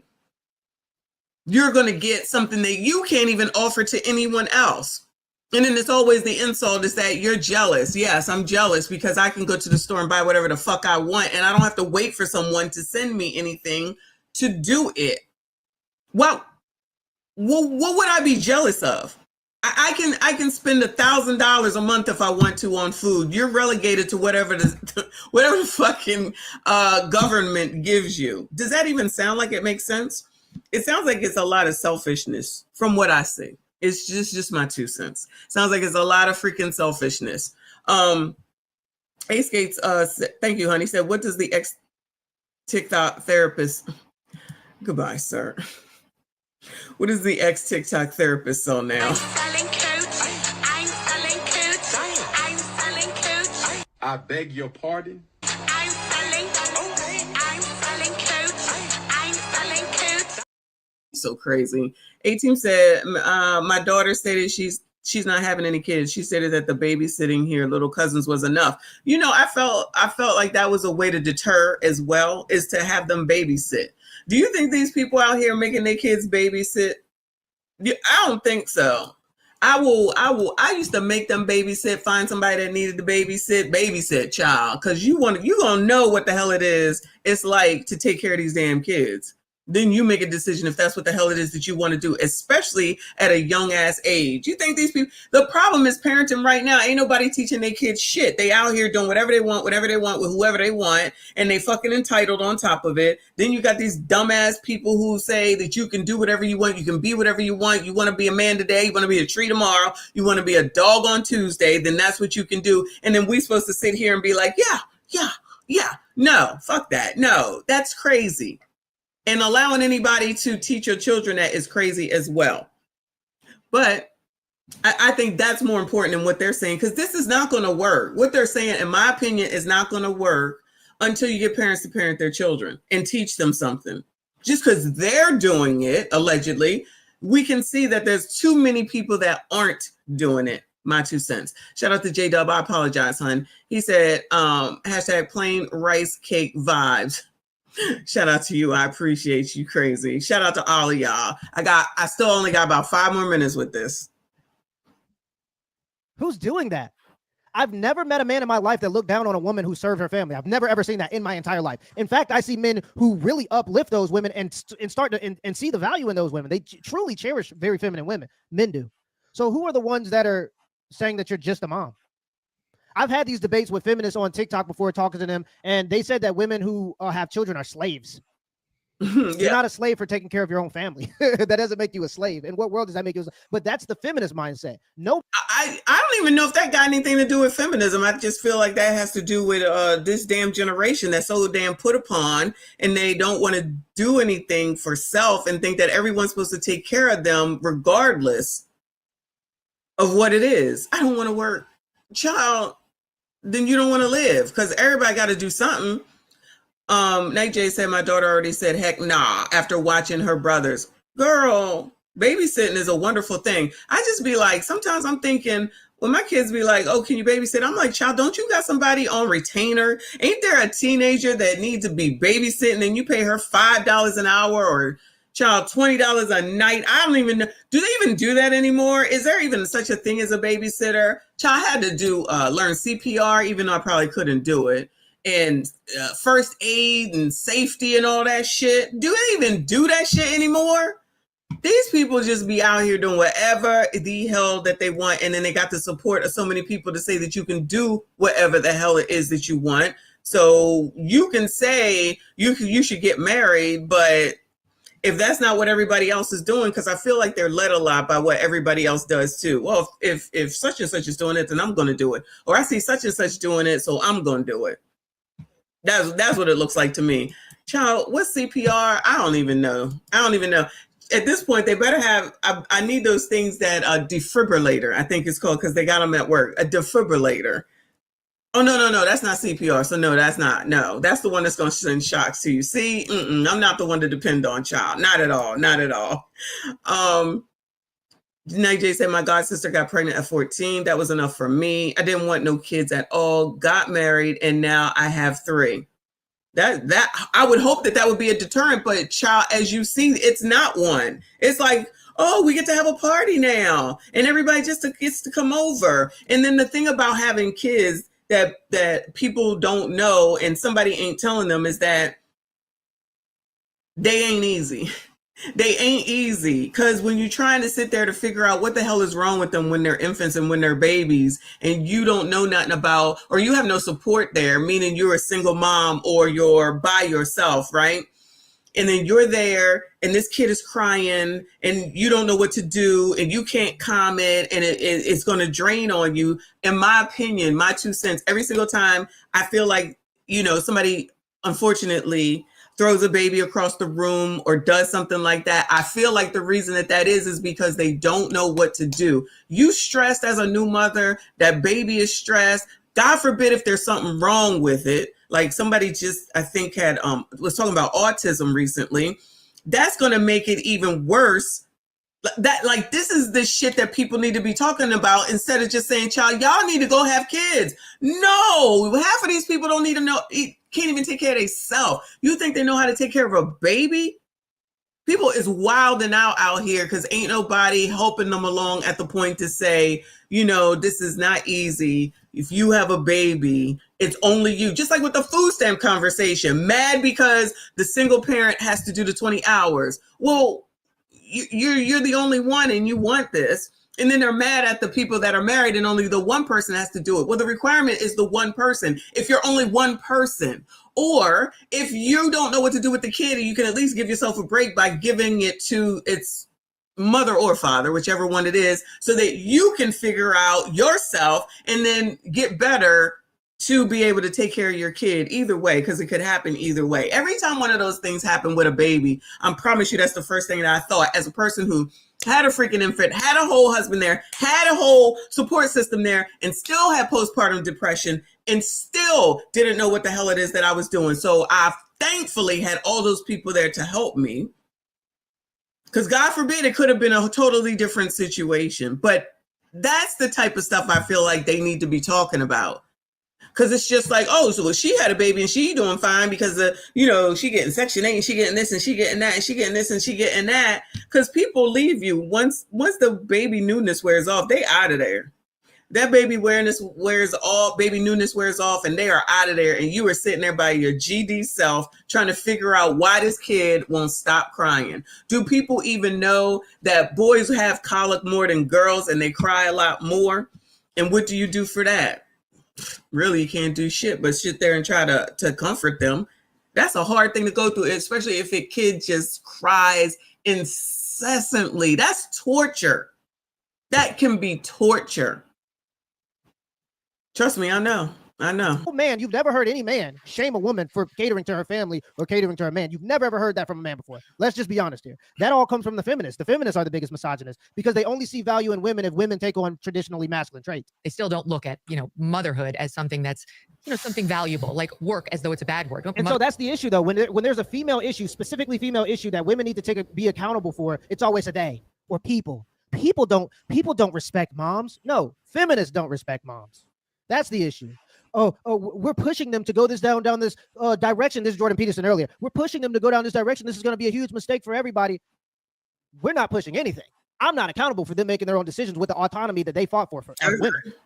So we're not responsible for anything. This is their own personal decision. But that's part of the issue, though. When we're talking about things that female or women in general should be accountable for, oftentimes there's a push to blame our entire society when really it's just a decision that the women are deciding to make. And they fought hard to have the right to make their own decisions. And when they're making these decisions, you see that some of them will self-sabotage. And if that's what they want to do, why are we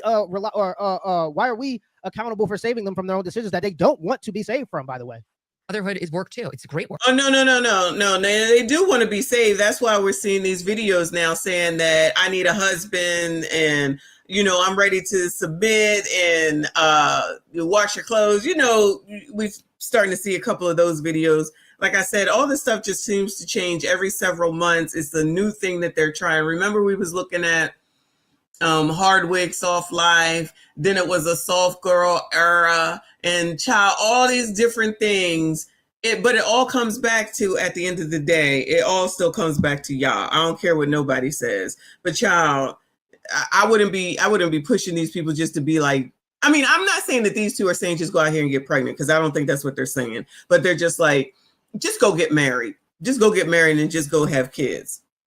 And I don't think that that's going to work anymore. Somebody need to be starting to give up some explanations and talking to these people a little bit better, in my opinion. Work. It's life-fulfilling work. But it still has this and women who I know all over New York, and now I'm in Connecticut, they say things like, it's very important to me that my daughter see me going to a business meeting. Like, mommy's got a business meeting or going to the office. I've never thought that in my life. Now, they did used to have bring your daughter to work day. Yo, I feel like that thing is gone. Maybe that stopped after since C-19. But they used to be bring your daughter to work day, and then that was a thing. Child, my kids was too young for that. And then they changed it to, it's offensive because boys can't go. And then it was, bring your son to work day, bring your kid to work. They had to change it. And I was just like, child, then you bring them kids, people bring their kids, and all they did was have them eat freaking food. They just had a bunch of food and games for them. I'm like, well, what was the point? And they were so young, they didn't know what the hell nobody was doing anyway. Child, I totally forgot about that till just now. Office if they have just like some small meeting. And I'm like, why? Why?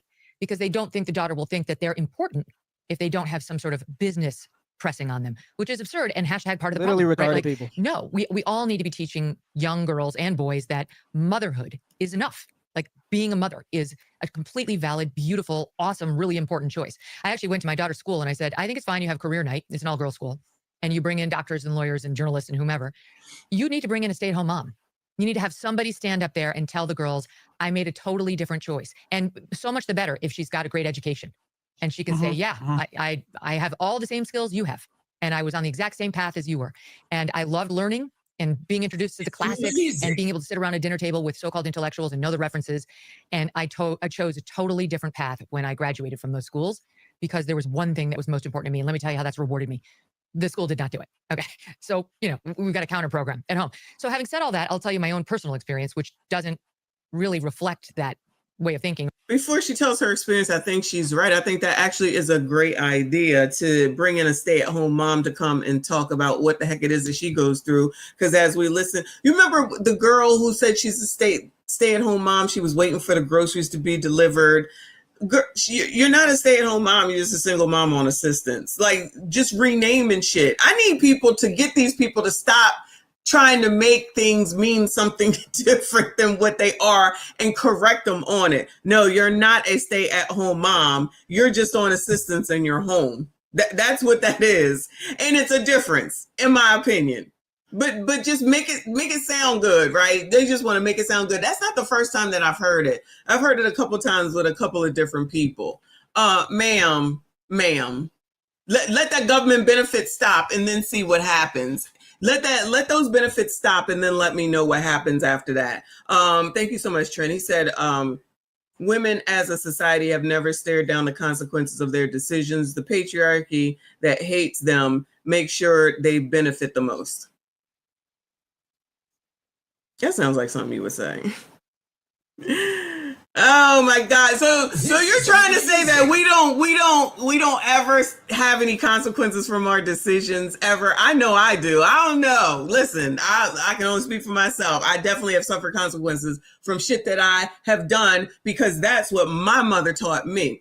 And that's what I tell my children. You can, every time they leave the house, when they were home, make good choices. This thing I said to them every time they left the house, make good choices. Even if we don't see you, God sees everything that you do, and then tell them I love them every single time. And then I would say, if you are doing something that you don't want us to know about, that is your sign that you know that what you're doing is wrong. Now, child, we know they did whatever it is that they wanted to do, but I'm just saying. And I don't know that people do that because it's like, you're not going to be out here wilding and doing whatever you want, bringing shame back to the family name. No, ma'am. Act like you got some, what do they call it? Home training. Act like you got some home training. Do anybody say that anymore? Child, I know I'm living in the 70s now. Thank you for another 2. He said a lot of people don't plan their life and future. That's the problem. That's why when her saying to bring in a stay-at-home mom, I think that's a great idea, a real one, not the new ones of 2025, a real one that actually does stay at home so that she can say what her rewards are, what's rewarding to her, what she does, how it works out and all that stuff. There's nothing wrong with that in my mind. If you have a life that you can do that, congratulations. Congratulations. I think that's actually an option instead of just trying to act like that these are the only things that you can do, child. What is it? Probably a manager, a banker, a doctor, a lawyer. Lord have mercy. Maybe you just want to chill the fuck out and be with your kids, which is more beneficial to them. I don't know why people don't want to talk about that. I was fortunate enough to be able to have some years to do it. I wish I had more, but that probably was some of the better times that we freaking had together. For me, I'm just saying. Shout out to y'all for hanging in there. I appreciate you. Shout out to Kay the Godfather for saying to go through PMP. That's much better this way. Or this recommended course at all. And yet still, I'm very, very happy. I'm a very contented person. Happy is a charged word, but I really am very happy with my life. I'm contented. I have a very, very strong marriage and extremely intact, loving, present, and meaningful relationships with my 3 kids. But I also have a very large career that's been hugely successful. Not to be self-aggrandizing, I'm just saying, like, on the scales of careers, mine has worked out very well. So in no way did I really sacrifice much in that lane. And I realize this puts me in the 0.00001% of people, and probably even, fewer percent of women. So the way that I did it was not that unconventional for, when I grew up. I was definitely part of a generation that felt you work, you get to work, you graduate from college, go to college. But when you finish college, you work. That's the thing you do. But in my case, Jordan, from that day to this, I've always loved working. I love it. It's totally exciting and interesting and intellectually stimulating to me. And I cannot imagine not doing this. It's been really important to me. She does a different kind of work. So I think people need to keep that in mind too, because there was a point that I loved working too. I mean, I don't hate it, but that I wanted to go to work. I love going to work, but not because of anything other than, child, because we was just cutting up at work. Child, it's not like the work was wonderful. The work was the work. It's because of the people that I was hanging out with. Yeah, child, I'm ready to go to work. She wants to go to work because she likes what she do and what she does, and that's good for her. But some people, a lot of people don't want to go to work because of what it is that they do, which is fine. Like, child, it is what it is. It is what it is. Like, you can't be happy about everything all the damn time. You got to do what you got to do. That's the bottom damn line. You got to do what you got to do in order to get to where it is that you need to be, and you need to.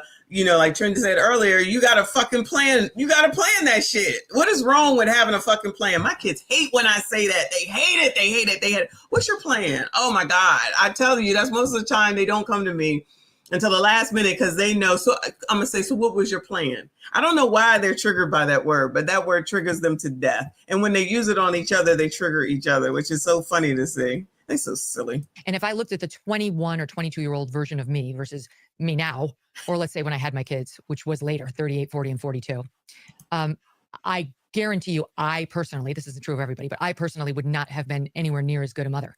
I was much more selfish and less capable of giving. My goodness. I was more of a taker. Oh, like yeah. Career teaches you to be less of a taker. And so I really think that the calm I've brought to motherhood, the life lessons, the wisdom, has been a boon to my children, who are calm and cool and not panickers, and have a wisdom about them that I think you kind of get through osmosis and maybe some genetics. But they're in a very good place, I think, in part thanks to the fact that that's not age related for everybody, but for me, I didn't reach that place in my life until I was older. And unfortunately, it wasn't planned this way, because I didn't meet my husband until we were 35. But unfortunately, and believe me, I think about it all the time, it means that my children and I have a shorter runway together. And I hate that fact. It haunts me. I'm so grateful that I have them at all, unlike so many women who weren't this fortunate. But I hate the fact that every time we talk about their lives, I'm calculating, it's his age plus 42. That's what I'll be, when my youngest has his children. 42? She had a kid at 42? Better have kids young if they want me to be part of that child's life at all. Why do y'all act like women can't have kids out of their 20s? Like, what the fuck, y'all? Everyone is not the damn same. Oh my God, there's no fast rule that when you turn this age, you can't have children. What the fuck? Child, Lord help your people. Is this just fucking YouTube? Because this is so dumb. If they want, if I get to be a grandparent, and it's its own special form of pain, like, would I have traded my career building and doing the things that I love? Because I was a lawyer for the first 10 years, and then I switched to journalism. I don't know if I can say that. I didn't meet the right man until I was 35. There it goes. Her decision was a man's fault. We got to start it off with that. And the second part of it is, this is the part that exposes you as a feminist, because you're just talking about me. Wait, she said, wait. 10 years, and then I switched to journalism. I don't know if I can say that. I didn't meet the right man until I was 35. There it goes. Her decision was a man's fault. We got to start it off with that. And the second part of it is, this is the part that exposes you as a feminist, because you're just talking about me. Everything is about me and I and my career and everything for me. I thought she was talking about her kids. Did I miss it? So she didn't meet the man until she was 35. Did she blame somebody? I didn't hear that. Is it me? Oh, okay, Bryn. Because I'm like, I didn't hear her say that. She just said, I didn't meet my husband until I was 35. Well, so I'm confused. And yeah, she had a kid at 42. What is the problem? What is the problem? The thing is, women have always been in the workforce. Women have always been doctors, teachers. Women have always been nurses specifically. Women have always worked in daycare fields. Women have always been in the workforce. It's just those women did so with the priority of family in mind, not with the priority of how can I benefit me in mind. Wasn't she just talking about her kids? She was talking about she regrets the fact that she had them so late, so she might not be able to spend as much time with them, might not be able to see grandchildren. Child, trust me, if you was black, well, not trust me, child.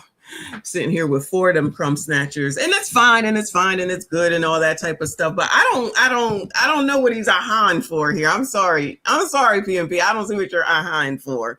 It don't. Even if she is a feminist, right? Even if she is a feminist, so the fuck what? So the fuck what?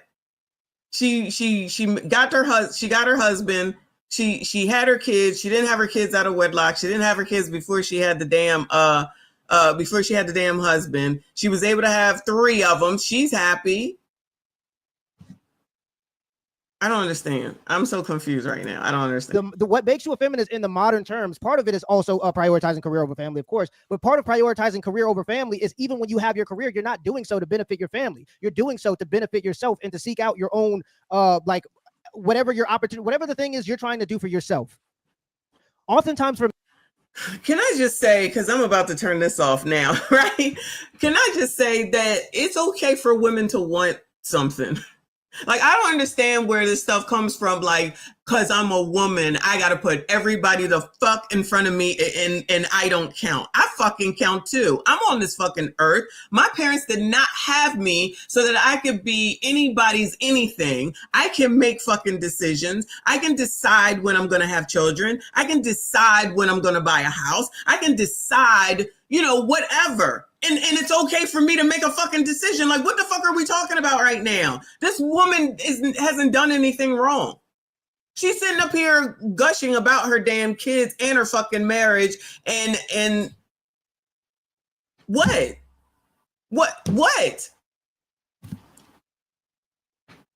Is it me? Am I missing something? Hold on. You just said it worked for me, but not majority. Sorry. You talking about me or you talking about Megyn Kelly? Because like I had said, it was all, my life was planned. I planned that shit too. While he's sitting up here talking about what women did, and I don't know if I'm feminist or not. I let other people make those decisions, whether I'm traditional, modern, feminist, and all that, because I don't care about that shit. Okay. What I say is that I gotta work. It's not even a question. I gotta work. I gotta take care of these kids, which is like when we decided to have a kid, I said, let's have a kid. We got pregnant. Then I said, we gotta find a place to live. We found a place to live. Then I said, we're not gonna rent for the rest of our life. We gotta buy a house. Okay. Plan after plan after plan after plan. Would I have liked to have not worked so I could be with my children? Yes. But that wasn't in my mind. I'm just thinking about what we need to do in order to move forward. What we need to do in order to move forward. Oh, okay. Thank you. Just wanted to confirm. That's all. What we need to do in order to move forward. You know, there are some women that know how to do things because listening to him, it's like women don't know how to do anything, and we're just on this earth just to have fucking kids. I'm telling you, if it could only have been one, it would have only been one. I was meant to be a mother for sure, but child, I didn't want a bunch of kids. I did not want a bunch of kids, not at all, in any way, shape, or form, and that is okay. And I'm not selfish if that's not what I wanted, because when my husband said he wanted another kid, I did my duty and gave him the second kid.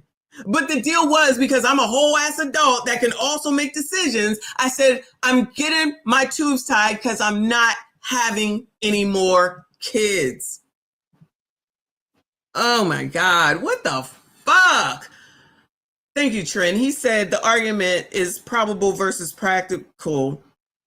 It's a broad stroke combo, more generalized than individualized. I think PMP was off on that last take, though. Well, I'm gonna speak for myself. All I can do is speak for myself. But when they're talking about, like, they want to tell all these people just to do all these things, I'm thinking that there needs to be some fucking explanation behind it. I think there needs to be, I think parents need to parent. I think parents need to parent their children better and take more time for them instead of just leaving it to everyone else. And then we wondering why all these people, all these kids is out here wilding out. They can't cope. The next problem is going to be, I think, this is just my 2 cents, with these kids that are under, like, I would say 15 and 14, alphas probably, is that they are not going to know how to deal without having an electronic device in their face. Because if you giving babies now, the phone that I gave my children obviously was plastic. Okay, it was a plastic phone. They're giving them real life things that they're just watching, and it goes so fast. It was just why they can't have the devices when they're here, or they get reduced significantly, I should say. I don't think that that's going to be helpful for them when they get older, but I don't think people are thinking that far ahead. How are they gonna learn how to cope? How are they gonna I think those things that they watch go so fast, how are they ever gonna calm down? They're probably going, you know what I'm saying? Their brains in my mind is going a mile a minute because what they're watching is going fast. That's what TikTok does. That's how they say TikTok is so addictive, because it goes so fast.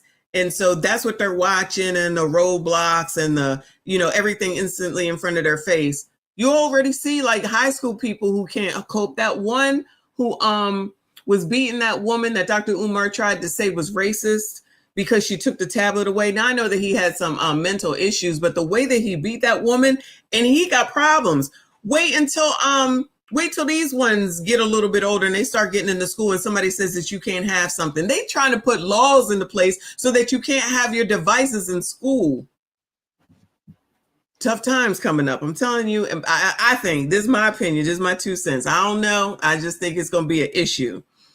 And then I read Kevin's super chat. Do they even read? Do those kids even read? Do they know what is it? The Cat in the Hat, and left foot, green foot, blue foot, right foot. You know them Dr. Seuss books. I don't even think that they know that stuff. And as my last child was coming out of school, they didn't even have any books. They used tablets. They used tablets then. I can't even imagine what the hell it is that they're doing now. She's 26. Woo, Lord. Shout out to Kevin, the software tester. I appreciate you, honey. He said, red pillars, women should get married earlier. Also red pillars. She's a 304. I'm not going to wife her. Agree. There's another reason why I, don't be listening to other people. Child, if I'm gonna make a mistake, I'm gonna make the mistake on my own. I don't need nobody's help with making a fucking mistake. I'll own it. It'll be all good. I'll survive. It is what it is. It is what it is. All right. One more second, because child, men, a career is not a means to an end. It's a necessity. We do it because we want to provide a life for our families. We don't do it because we're passionate about it, because we love it. We do it because we want to provide a lifestyle for our families. So even when we go take on these careers and we become ambitious and we try to do more and more and more, oftentimes it's for our family. But when you hear like feminists talk about why, so I'm not doing it for my family. So I'm not working for my family. I'm just doing it because I'm just a feminist bitch that just wants to be out here in the world, because I just love to be out here and at work all the damn time. Okay. they pursue their career, or why they forego family in order to, especially conservative feminists. Megyn Kelly is conservative feminist, by the way. That's where I'm going with this. But when you hear them talk about their careers, they oftentimes will admit to you that they're doing their careers for themselves and putting family on the back burner. And that in and of itself is feminism. It's not wrong or necessarily feminism, because you need to work as a woman, especially in this economy. If you want to work and not have kids, I don't see a problem with that. I hope that's what he means. If you want to go work and not have kids, I don't see a problem with that, because everybody ain't meant to have kids.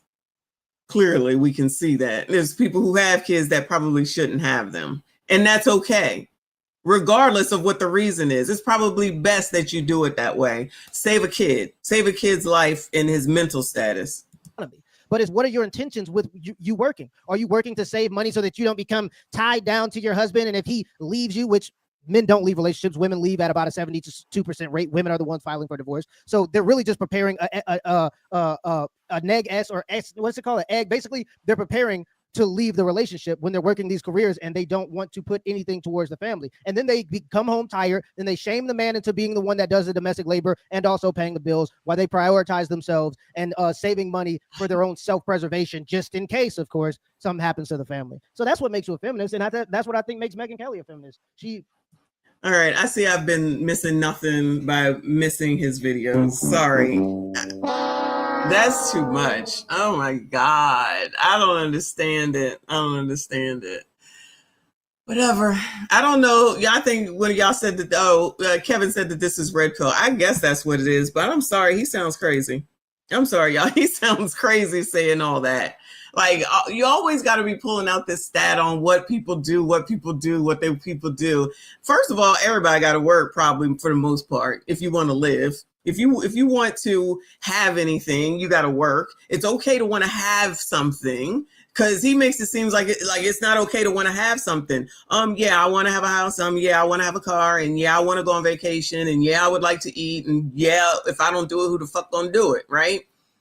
So you got to work, whether it's a career or not. I think it's a career, what it is that I do. Do I love it? It pays the fucking bills. I love that, okay? But y'all, again, when I love going to work, it was because of the people. It wasn't because of the work. Shit, I had to work. What the fuck?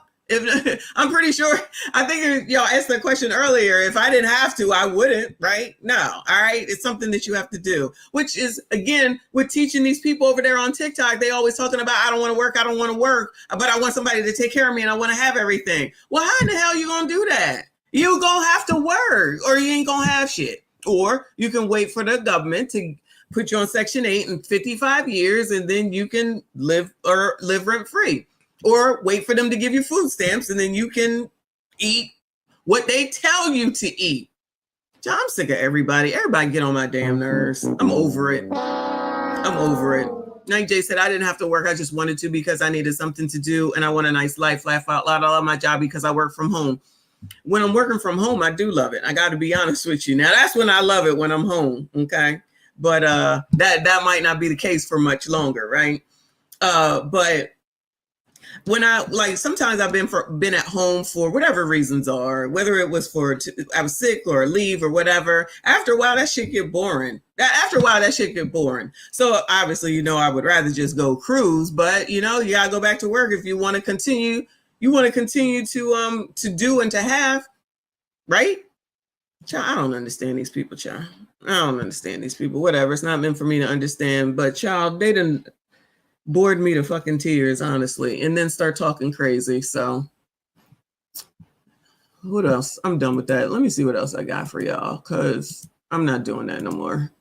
I'm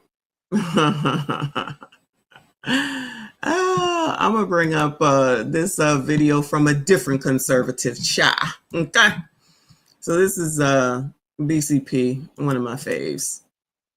Hold on, then I'm done. Where is it at? This is amazing. That one. Okay. Shout out to Aisha. Thank you so much, girl. She said, I work just in case my man lost his job, so we lose nothing. 2 incomes is better than 1. Well, first of all, most importantly, yes, 2 incomes are always better than 1. And I guess these people don't know anything about partnerships, so they don't think that far ahead, that's the other reason why these 50-50 conversations drive me insane, because if you have someone else there, it's not 50-50. It should be all in. But, they don't want to do that. Child, I know that's the 90s, though. So I leave the 90s in the 90s and let these people do what they want, how they want, and the results are theirs. But they never seem to want to take the fucking consequences of their daggone actions. But it is what it is. Anyway, so this is titled Liberal Black Women Panic Over Massive Layoffs from Trump Federal Workforce DEI Crackdown. Yes, they still talking about that, child. It is time for women to come back to the table and come clean. $15 trillion pumped into the economy. There's no more money. There's about to be not a global recession, a global reset. Winter is coming. A few years later, my corporate job just fired me. Black women can be the most educated demographic in the United States. and still have the highest rate of unemployment amongst all workers. The next time you think about the notion of working hard, always recognize that everybody's work is not valued the same, which is why Black women can be the most educated demographic and yet be the first demographic to hit unemployment. The U.S. Bureau of Labor Statistics in April showed that Black women lost 106,000 jobs last month. To the people in the back, when you point out DEI benefited all these other different groups first and them trying to ban it and decriminalizing, got nothing to do with Black people, remember this statistic right here. The fact that Black people got anything from DEI was too much, and that's the reason why you see our community, our demographics being hit the biggest when it comes to defunding and defunding and criminalizing DEI. Y'all don't find this suspicious that the demographic that overwhelmingly voted against Donald Trump is now facing the most economic hardships under Donald Trump? Manufactured or coincidental? That's racist. You know, that's what they say it is, that it's racist. See, I didn't even realize the federal government had that many Black women that work there. I did not know that. Child, I don't live down there. I don't know nothing about that. Do I have a second sister? I have I have three sisters in total.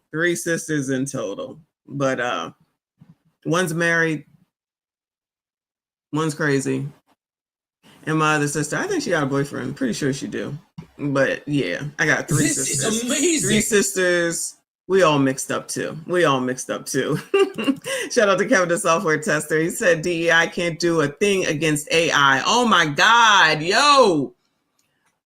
Shout out to AI. I've been using it a lot more lately, child. They even have it in the office, and it's like, people better figure it the fuck out. I'm telling you that. They better figure it the fuck out. That's all I'm gonna say.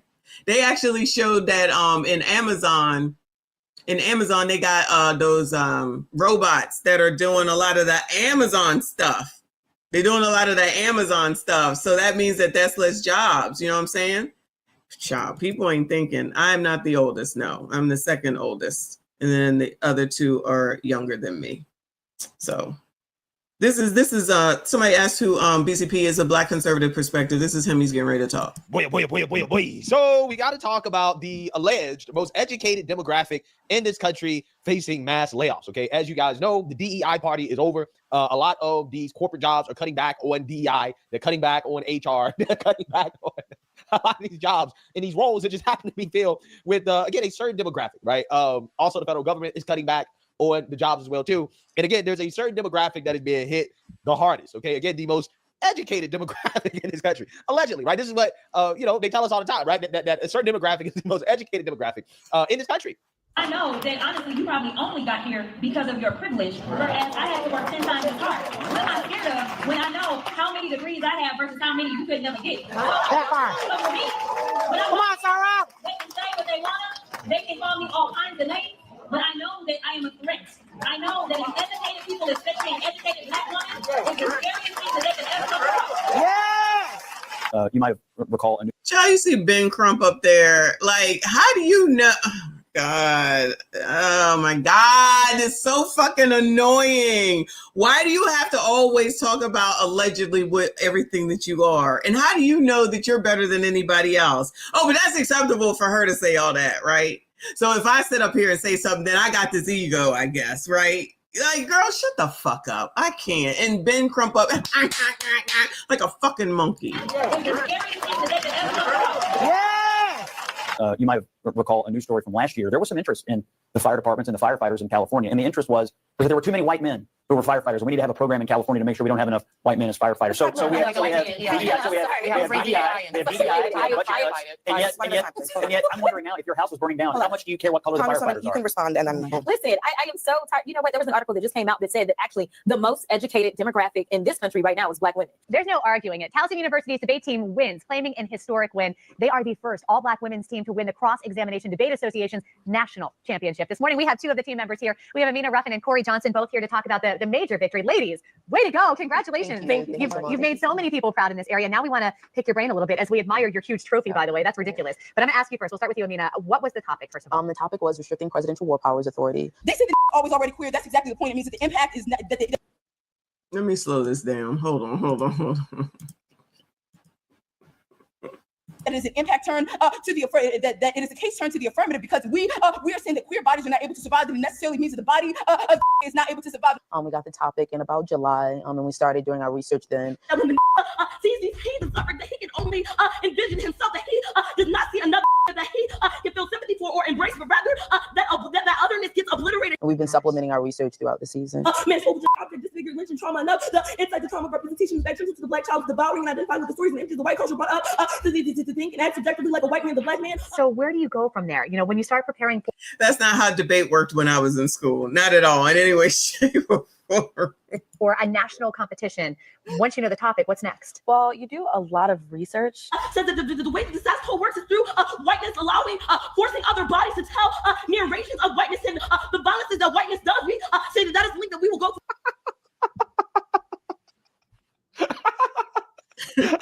Yeah. So again, my point is this, right? The most educated demographic in this country, for whatever reason, is facing the brunt of these layoffs from corporate America. Okay, and they're now lashing out. They're lashing out on the internet about being laid off. Okay, because again, they're the most educated, the most qualified, but for whatever reason, they're the first to be fired. Y'all, my corporate job just fired me. I went in today, all nicely dressed like I am, and you know, they sat me down and told me they were letting me go. After 6 years at this company, I am no longer there. The reason before y'all even get, you know, to thinking that it was because of something that I posted on here was not. It was because of budget cuts, and not only was I let go, but others were too. So yeah, that was still surprising to me. I mean, I immediately asked in my, I guess, exit, just want to make sure that this is not about performance, and they clarified this is not about your performance. This is solely based on, you know, us not getting the grants and these things that we thought we were getting, and us having to cut back. And so I had to write it all down as they were talking because I had to make sure, like, what after 6 years? I just got back from a hot girl walk. This is amazing. This is amazing. The time frame don't matter because typically till I got older, 3 years was the max. I got to go. Once I got laid off, and when I got laid off, I knew I was getting laid off. I don't know. Do people? Oh God.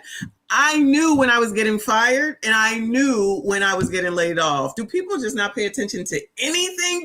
This is supposed to be the smartest and the most educated. The smartest and the most educated. So you don't know how your company works? You don't know how to get funding? Like you just out here just so smart at what exactly? Oh Lord.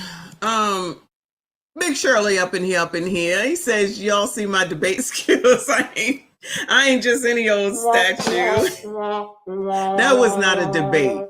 And they probably just gave it to him just because, child. This is the problem right here. Just participation trophies, child. That is not a debate. That's not how that worked when I went to school. I don't care what nobody says. Rain, thank you so much. Sounds like she's hyperventilating. Sounds like she half damn crazy. And what the hell was she saying? And what was the debate? And what was the question? And who was the person that she was debating against? Anyway, it probably don't even matter. Come on, child. Which was about 3.5 miles. So, you know, walking around downtown Minneapolis. So is it LOOSING or is it LOSING? You know, because we talking about the most educated, okay? But real quick, I go through like ups and downs of like the morning and of losing my job. And in some moments I am so happy and so free and I'm super excited. And in other moments I am so depressed and so disappointed in how much I put into something and it didn't work out. Oh, 108,000 Black women have lost their jobs or been terminated within the last. I thought it was 106. Now you making shit up. Last few months. I'm a part of that group. FAMU is under attack by putting a Black woman that has no experience in higher education, is a Trump supporter, and is politically aligned to do his bidding at the institution. Meanwhile, other public HBCUs are under attack for funding. Look at A&T, Tennessee State, and privately held HBCUs are trying to keep their motherfucking head above water.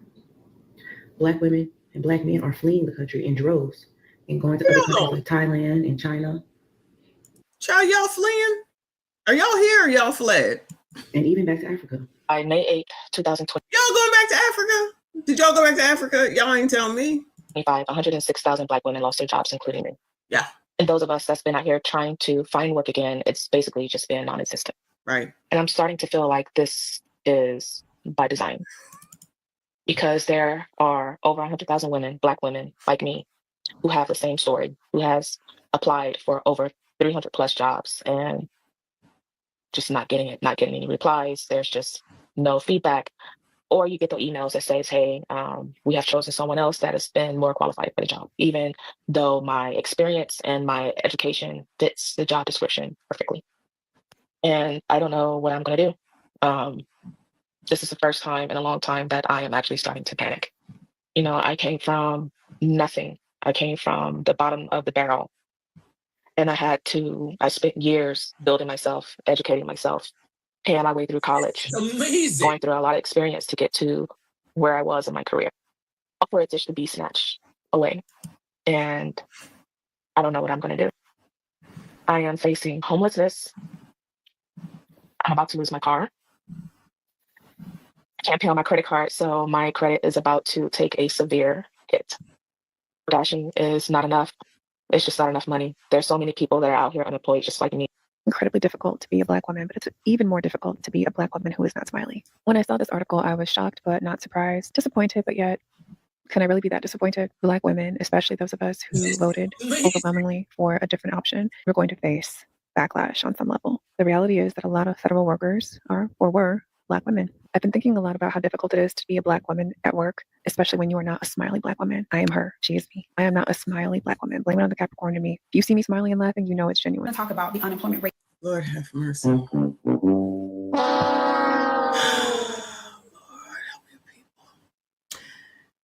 All right, so it's LOSING. Just wanted to put it to the test, y'all. Well, Quill, appreciate you. He said if the president is to blame, then why didn't they blame Biden and Cam for being the most evicted during his term? Child, you being racist. How in the hell do you dare bring that up? You know damn well you can't blame Joe Biden for anything. He did everything right. You got more questions, but I tell you, if you have a problem figuring out whether you're for me or Trump, and you ain't Black. Being racist. Oh, you're being a racist. Racist. And that's okay, but I'm just pointing it out to you. You're being a little racist right now because Cam and Joe Biden didn't do anything wrong according to those people, right? Right. They were the saviors. Child, that's a whole nother live stream coming up too because I'm over it. These people, I don't even give a damn. I don't give one damn. Shout out to Prince. Appreciate you, hun. He said, oh, she's been loosening. Listening, all right. She been getting that cat stretched by Jermaine and them, not a 5x5. You ain't ish. Shout out to Prince. I appreciate you. Lord. No, now she's gonna say Black fatigue on this one. Rate within Black women. Now, the month-over-month increase in unemployment rate is at 1%. However, that 1% is high. So we went from 5.1% to 6.1%. Now, the unemployment rate in white males also increased by 1%, but their unemployment rate is low. It's like in the 3s or something like that. So let's talk. Do y'all think the U.S. is trying to wage a silent war against Black women because they know if it was to say something and make it loud, we would combat it. But I think they're trying to do it silent. There's a silent war against Black women. Child, I'm going to bed. I'm about to go jump off the curb. Now there's so if you think there's a silent war, then why don't you do something about it instead of just running off at the mouth about it, thinking that if they said something loud, then everyone would know. Okay, well, if you know, then sound the fucking alarm. Why is everything got... Anyway, I can't. Y'all, I just can't. Shout out to Legend. I appreciate you, hun. He said, Messi, is it difficult to be a Black woman at work? Do you smile or do you go to the bathroom? Or do I go to the bathroom and cuss everyone out? Why would they be in the bathroom? Oh no, or do you go to the bathroom and cuss everyone out in the bathroom? Listen. I'm not saying that there haven't been issues over the time of my career because I was a woman and because I was Black. I'm not going to say that there hasn't been. What I will say is that I don't dwell on that shit. I'm not going to sit here and cry. I'm not going to sit here and, I will tell people about themselves. Don't get it twisted. I'll tell them. Trust me, I have no problem with speaking up for myself. Sometimes it works. Sometimes it don't. But I'm not going to not talk. This is amazing. Okay? I'm just saying. Am I cussing people out? No. Am I crying in the bathroom? No. Do I smile at work when there's something to smile about? Yes. Other than that, no. I'm just minding my effing business. That's what work is for. I ain't there to make friends. I'm not there to hang out. I got a couple people that I chill with. We go to Starbucks. We go sit down in the cafeteria. We'll walk up the street because we in the hood. We'll make it a day, okay? And then I'll leave, and then I'll go home, and then I'm doing this, all right? So basically, that's it. My job is not hard. I'm like, I don't appreciate how they've treated me, but am I going in there carrying on and complaining? No, I'm just looking for another job. And if I don't get one, I'm not going to get on the TikTok and whine and complain and say, because I'm a Black woman, because it's a silent, whatever the fuck she just said against me. No, I just have to reevaluate and try something different. Child, they never talk about that, right? Just whine and complain and talk about what's not right because I'm a Black woman. No, not all the time, and not as much as these people say. That's why the shit's getting watered down and people is tired of it. Because instead of, saying that you got to do something or you got to change or you got to try something different, it's just blame somebody else. Legend, thank you. He said, Black women unite at my house. Goodbye, sir. That sounds racist. I got free Kool-Aid. Okay, goodbye. Violently. We are the strongest group of demographic people in the United States. Think about it. The Latin community, they voted against their own self-interest. I think even at a higher rate within each other, they are divided. These people talk about somebody else voting against their own interests. These people. Okay. White women are divided. White males are divided. Black males, it's not as strong as us in their numbers. Oh, Black males are not as strong as Black women. You crusty, dusty musties, but I'm sure you already knew that. And how they vote. We have the strongest united front, and that's dangerous. And then we're also educated, and that's dangerous. So I think they're trying to silently knock us down because they are adding jobs at a higher rate than our unemployment rate. And they're not caring about us. They're not talking about Black women losing their jobs. Like Black women lost 106,000 jobs in the month of April alone. And we are typically the head of household. They're not talking about it. I know we're on break. We talking about it. Isn't everybody talking about it? We all heard this, right? What's she talking about? Everybody talking about it. This is something that we need to talk about. It's a lot of us. We all have a group think sometimes when it's in our best interest. And we all educated. We can get together and let's figure this stuff out. Let's talk about it. Let's get this trending. I don't care what that white woman talking about. I don't care about her. Let's talk about this because we are taking care of these kids. When these kids are hungry, they're looking to us. When they need something, they are. And y'all looking to the government, right? That's why we got all these crash outs for food stamps. Are looking to us. It's almost as if without the government subsidizing these federal jobs with these federal programs like DEI, which corporate America signed up for, that's also a subsidy because they don't return a positive investment. Okay. It's almost as if they don't have any real job skills outside of their basket weaving degree, right? Which is not a job skill. It's almost. Oh no. Oh no, not the basket weaving degrees. As if they wouldn't have been hired. It's almost as if they need a man, right? It's almost as if you're not so strong and independent without a subsidy, right? Ain't it amazing how that works, right? It's fascinating. It really is. Okay. What happened to the strong, independent woman? It seems as if the whole strong, independent Black woman thing comes with a caveat, right? That independence is dependent on the government. It's dependent on a subsidy, right? It's dependent on something else outside of the amazing talent and education that these women claim that they have. I'm just saying, it's very fascinating stuff. Because again, this is actually a real thing, okay? As again, there are multiple news articles out here highlighting the struggle that the strong, independent Black woman is going through without DEI in these federal jobs. And I want to read about it because again, this is actually like a huge thing, like this is a real mass layoff, okay? Let's actually read about this because again, this is fascinating stuff.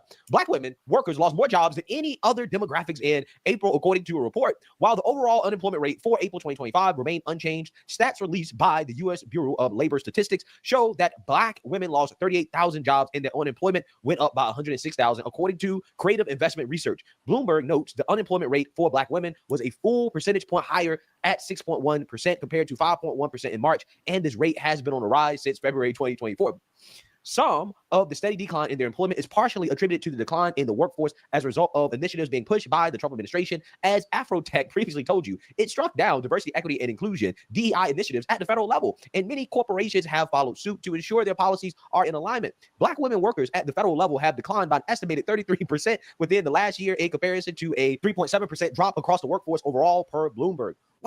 Wow, that's fascinating. That is interesting because I was told by Roland Martin, by all of these other people, that DEI primarily benefits the white woman, right? So why is it that with DEI, is being erased from the federal workforce and corporate America, why is it that black women are taking most of the brunt? It primarily benefits white women, right? Something's not adding up here. It's almost as if these people were making that up, right? It's almost as if these people were coping when they claim that, well, DEI mostly benefits white women. It's almost as if DEI was a subsidy for black women to have high-paying jobs, these corporate jobs, these fancy titles that they otherwise wouldn't have, that don't actually really produce a positive return on investment, right? These companies don't benefit from these jobs, right? They don't contribute to the bottom line. In fact, again, the company loses money from these jobs because otherwise they would keep the jobs, right? If the jobs actually contributed to the bottom line, then there's no reason why there would be so many layoffs if the jobs were beneficial, right? Ain't it amazing how that works, right? It's pretty fascinating, okay? Very, very, very fascinating what we're seeing here, okay? It's almost as if we were lied to, right? As if we were gaslit about who actually benefits the most from DEI, okay? Quote, the unusual nature of this increase in black women's unemployment is a testament to and a direct result of the anti-DEI and anti-black focus of the administration's policies. William Michael Cunningham, an economist and owner of Creative Investment Research, explained to Black Enterprise. Quote, this is demonstrably damaging to the black community, something we have not seen before. Now, I don't think it's damaging to the black community at all, right? I think that, honestly, if all these women, if they go out and they go find themselves a nice, hardworking man, right, and they, you know, try to start families, right, I think they're going to be much better off, okay?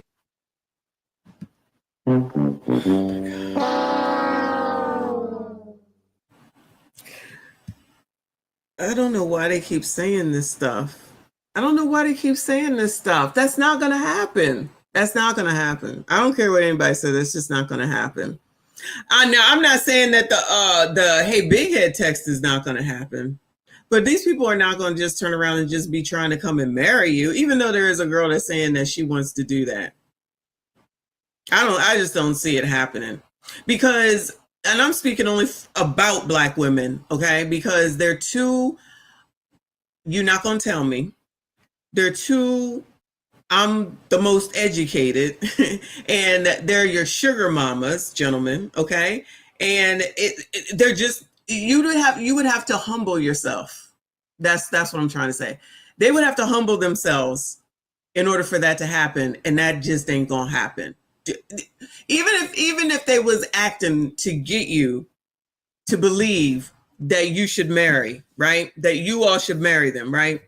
They couldn't hold up the act. I promise you. Excuse me. How long you think they could hold it up? Like, because based off of what PMP just said, it could take you a year to 2 to possibly potentially get to the point of a man asking you to marry after you get to know each other, blah, blah, blah, blah, blah. Right? So you think that they're going to sit here and humble themselves long enough to get along with some man, especially if you was to say, go, I don't even know, child, because if you ain't working, it would probably cook, wash, clean, you know, all the normal stuff.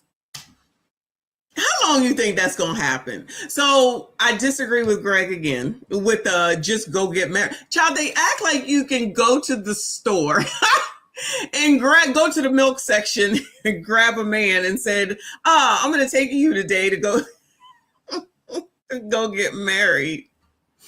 I just don't think that that's what it's going to be. I don't think that this is going to change anybody of today's mind about, you know, being married or anything.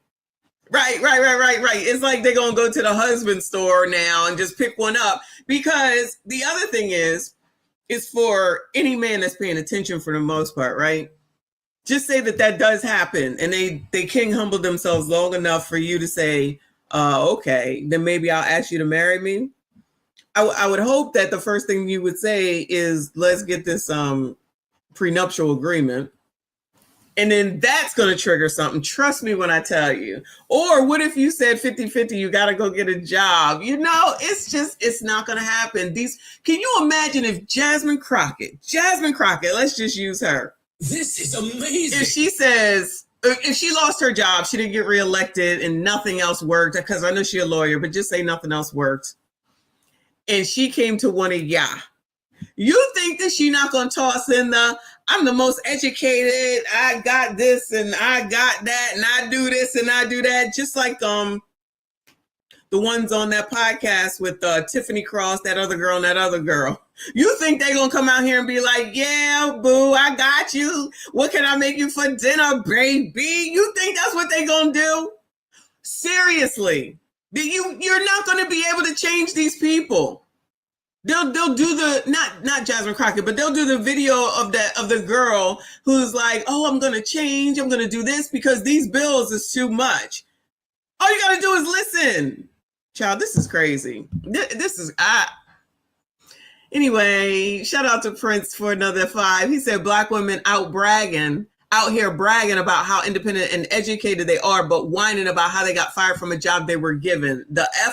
How about the fact that, again, you have a clue, writing is on the wall. If you're going to get fired or even when you're going to get laid off, I'm sorry, I've had experience both, and I knew it was coming both times. I knew it was coming.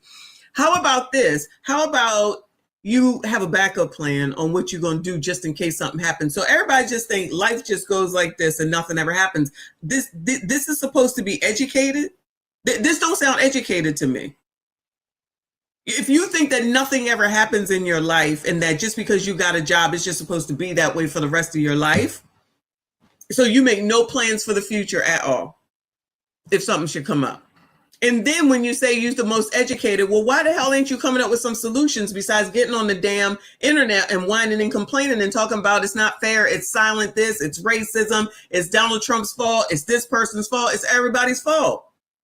Why does it even have to be a fault? Maybe you just need to, what would in my family they would say for studying, get your head in the books, but get your head out of your ass, I guess, and hit the pavement and get up and work on changing something, getting a job, going to get a skill or something like that, instead of getting up here talking about you about to lose everything. Well, you deserve to lose everything if you're not going to do what you need to do in order to get to where it is that you need to go. Child, these people crazy. Hey, I think that actually is going to be a net positive for the Black community, right? I'm not one of these people that believes that the strong, independent Black woman is a good thing for Black people, Black families. I don't think that's a good thing. I think that overall is a bad thing, okay? I think that these women, if they go out here and they take their fancy degrees, okay, and they go get another job and they go find a man, right, and they get some stability in their life, then I think they're going to be much better off, to be honest with you, right? I think that hopefully this can, show them that they, in fact, do need a man, right? You, in fact, are not as independent as you think you are. This was echoed by Andre Imperi, senior fellow at the Brookings Institution, who pointed to the overall economy decline. He also added Trump's recent tariffs as another layer to the statistics around Black women and their unemployment rate. Yeah, so you say that, you heard that.